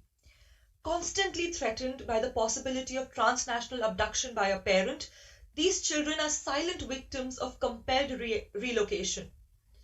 In such cases of child custody disputes, both the statute as well as the precedent highlights the need to focus on the best interest of the child. And then there are conventions like the Hague Convention which talk about it and rule on these aspects. But as not all the nations are signatory to this convention, this leaves huge gaps in effective global implementation. So, what better way to determine this best interest of the child but for the parents to engage in mediation, leave their individual egos aside while truly deliberating on what the most supportive arrangement would look like for the child. Secondly, let's talk about businesses. With interconnected businesses involving global stakeholders, cross-border commercial dispute resolution is also commonplace. The global business perspective reflects the need for more certainty, efficiency, and predictability of sound risk management. The priority area here are, of course, safeguarding of resources, cost and time effectiveness, and of course, preservation of valuable business relationships. However, as we all know, that the adversarial process often falls short of achieving these goals, paving way for mediation, which often presents us with win-win solutions, which are more likely to be complied with as well. Furthermore, we've got supportive international legislation and policy which have created effective frameworks which ensure universal enforcement of these agreements. Now, I'll talk about one such convention called the Singapore Convention in the later part of my presentation. Now politics. In the international political dispute sphere as well, traditional methods of diplomacy are being supplemented with more transparent and direct mechanisms, one of them being mediation of political disputes. So being a problem-solving, settlement-oriented method, mediation helps avoid national embarrassment in international forums and extols the merit of cooperation and resource sharing and collective decision-making. However, being a complex, multi-stakeholder kind of process, often involving states, international organizations, so on and so forth, so it's very important to maintain the political economic autonomy of the mediators, seek inclusivity, seek transparency to maintain the sanctity of the process. Now, fourthly, let us discuss the the relevance of mediation when we talk about investor-state relationships. Now, this is an area where you see that both business as well as politics can conflict or collide. Because it's here that we largely focus in investor-state relations, we largely focus on issues arising out of foreign direct investment projects, for instance. So under customary international law, an investor state can vindicate injuries by the host or undertake actions which may include reprisals. However, using mediation for resolution of such kind of disputes between private parties and the sovereign state is coming up to be a more viable solution. Investor-state mediation not only acts as a tool to prevent disputes from escalating to formal investment disputes, but may also allow parties to come up with innovative solutions that would enable longer-term preservation of their commercial relationship and of foreign investment as well. So yeah, these are some advantages that we have of mediation across contexts in the international sphere. So lastly, intractable conflicts. So what are intractable conflicts?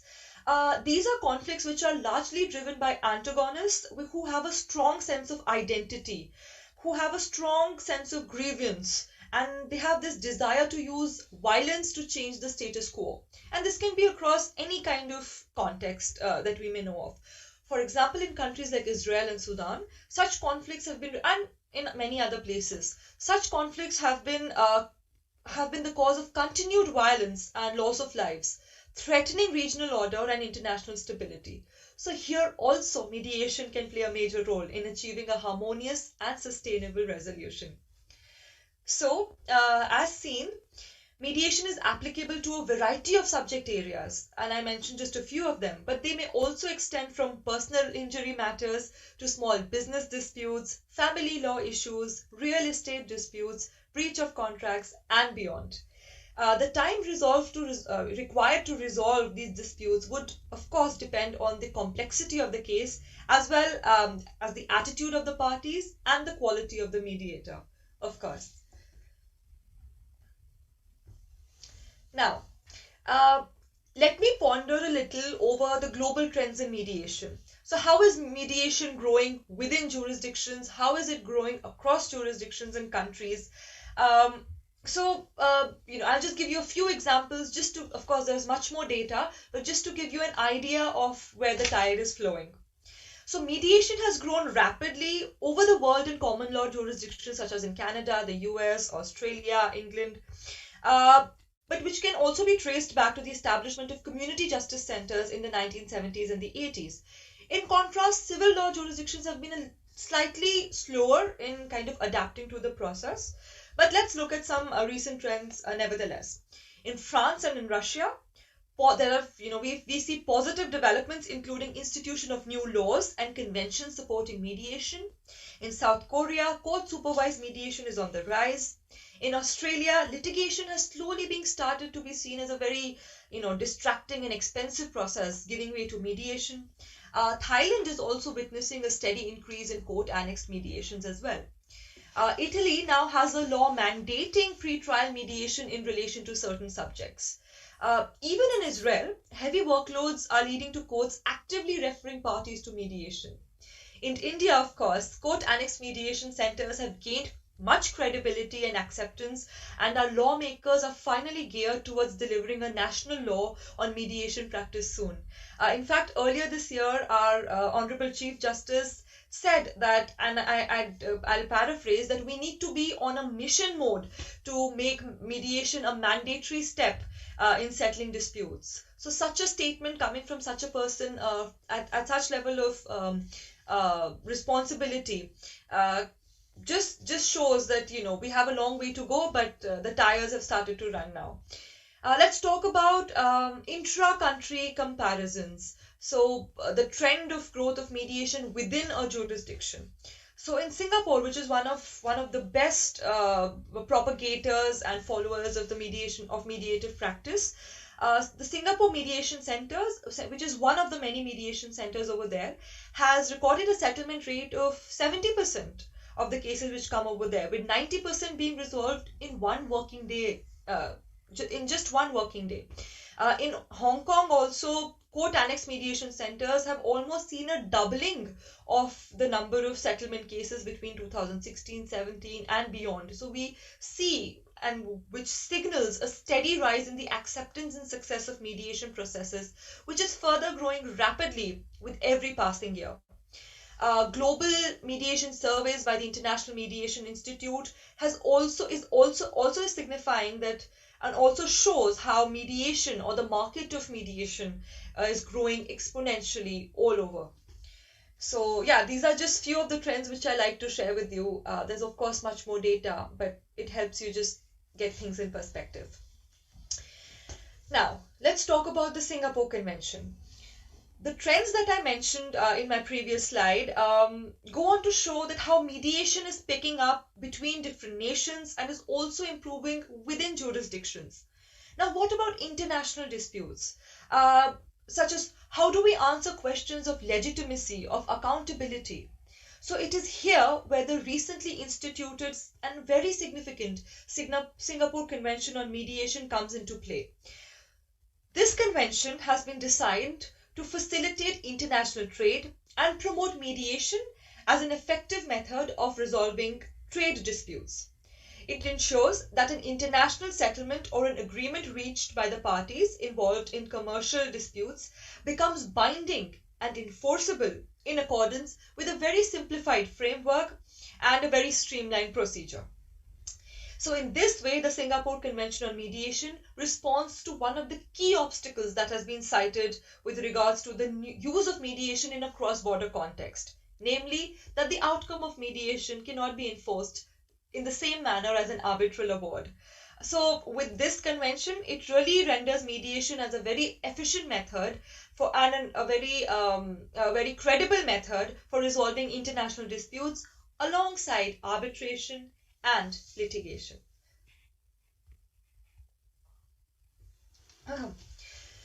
So today my topic is mediation, or the relevance of mediation in the globalized world. We live in a globalized world and we interact with heterogeneous people from different countries, cultures and nationalities. So no discussion on this can go without touching upon the cultural dimensions of cross-border mediation.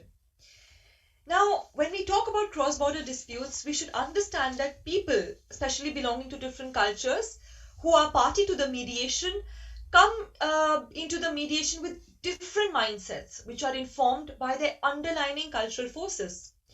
But culture, which is otherwise or normatively a very unifying kind of a factor, can also prove to be decisive in provoking misunderstanding, as well as which may be exacerbated during cross-cultural communication. So often application in a communication, in a certain communication, application of subjective, culturally bound assumptions to similar words may lead to different interpretations. So would differences in styles of communication. For example, the confrontational style prevalent in individualistic societies can be easily understood as lack of respect by those from collectivistic societies. Low context societies, or what we call as Western societies, they value a very straightforward approach to talks. There is no hesitation to contradict, there is no hesitation in refusing proposals. So there is a business-like, result-oriented attitude, and their language has high informational content in general. On the other hand, in high context societies, or what we may otherwise call as Eastern societies, they may prefer a more indirect approach to discussions. They may include non-verbal communication. They may have language with higher social content, and they may also be reluctant to contradict or conflict, or to counter the other person, what the other person is saying. And to kind of work around this, they may sometimes give evasive responses or avoid certain topics altogether. But rather than interpreting this as an attempt to delay or an attempt to derail or procrastinate, such conduct often derives from the desire to avoid embarrassment and to keep relationships intact. So, you see how evident, it is so evident how similar terms, types of words, of nuances, body language, and phonetics may trigger different responses across cultures. So this, of course, will will impact or will prevent effective communication and the successful conclusion of the mediation. A person's cultural background also shapes their interests, their desires, their wants, which may prove to become irreconcilable in a conflict. So acknowledging and acting proactively on differing interests may provide opportunities for cross-cultural win-win strategies, and it is the duty of the mediator to guide this understanding. So it is for this reason as well that mediators have to understand and they have to adapt to the cross-cultural differences of the parties, and it is here that her empathy and expertise in handling such differences comes into play.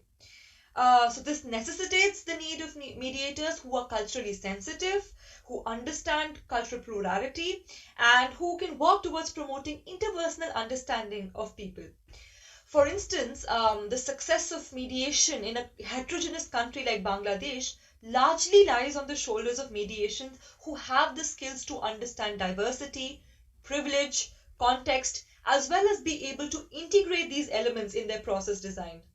So for this to become a reality, cultural sensitivity or developing cultural sensitivity has to be an integral part of professional practicing standards. And all stakeholders, including all of us present here, the judges, everybody present here today, has a major role to play in the same. So, now I'm nearing the end of my presentation. What are the key takeaways, or what are the key lessons that we can imbibe from today's speech? We know that the world needs to come together and evolve away from differences and towards unification. With increasing stress and chaos in the world, we must learn to remain calm, to acknowledge the possibility of the existence of multiple realities by listening to all the sides, and to just understand that we don't need to agree with everything the other person says to give them a hearing ear and to understand their side of the story.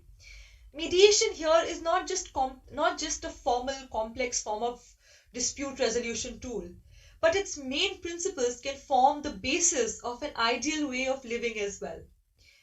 We need a change in judicial culture. We need more public awareness. We need good quality mediation training, which is one of such as initiatives which are being taken up by the Bangladesh International Mediation Society. We need new laws and policies. And all of these are just some of the basic requirements for mediation to have a strong foundation in any country.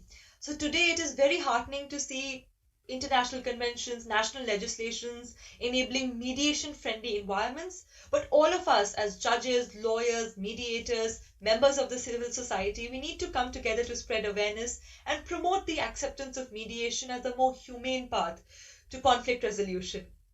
So the time has come for the transformation of destructive conflict to a constructive resolution of our problems.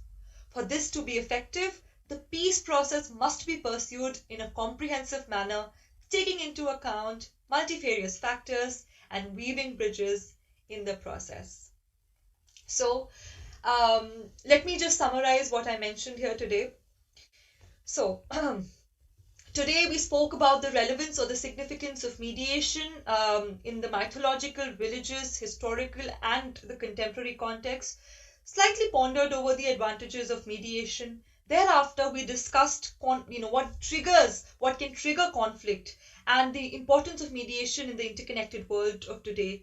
We discussed certain contexts in which mediation can be applied, such as that of family, business, politics, investor-state relations, intractable conflicts, and thereafter discussed certain global trends in mediation practice. After that, we went on to talk about the Singapore Convention and how it has strengthened the enforcement of international commercial disputes. And finally, about how all of us need to come together and the role that all of us as stakeholders have to play in making mediation successful in the 21st globalized world. So I hope my session, with this I come to the end of my short presentation, and I hope that my session today added some value to your understanding of the significance of mediation in the globalized world. And I'm grateful to BIMS for providing that opportunity, and thanking everybody for giving me a patient here, and hope the session has helped. Looking forward to future sessions as well. Thank you very much.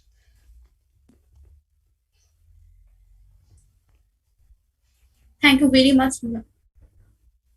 Thank you very much, ma'am, for your comprehensive, mesmerizing, and fascinating discussion on such an important topic. Now, this is the time for lunch break, and we will again meet in the same platform using same ID and password after lunch at sharp 2:20 p.m. Your allotted time for lunch is 1 hour.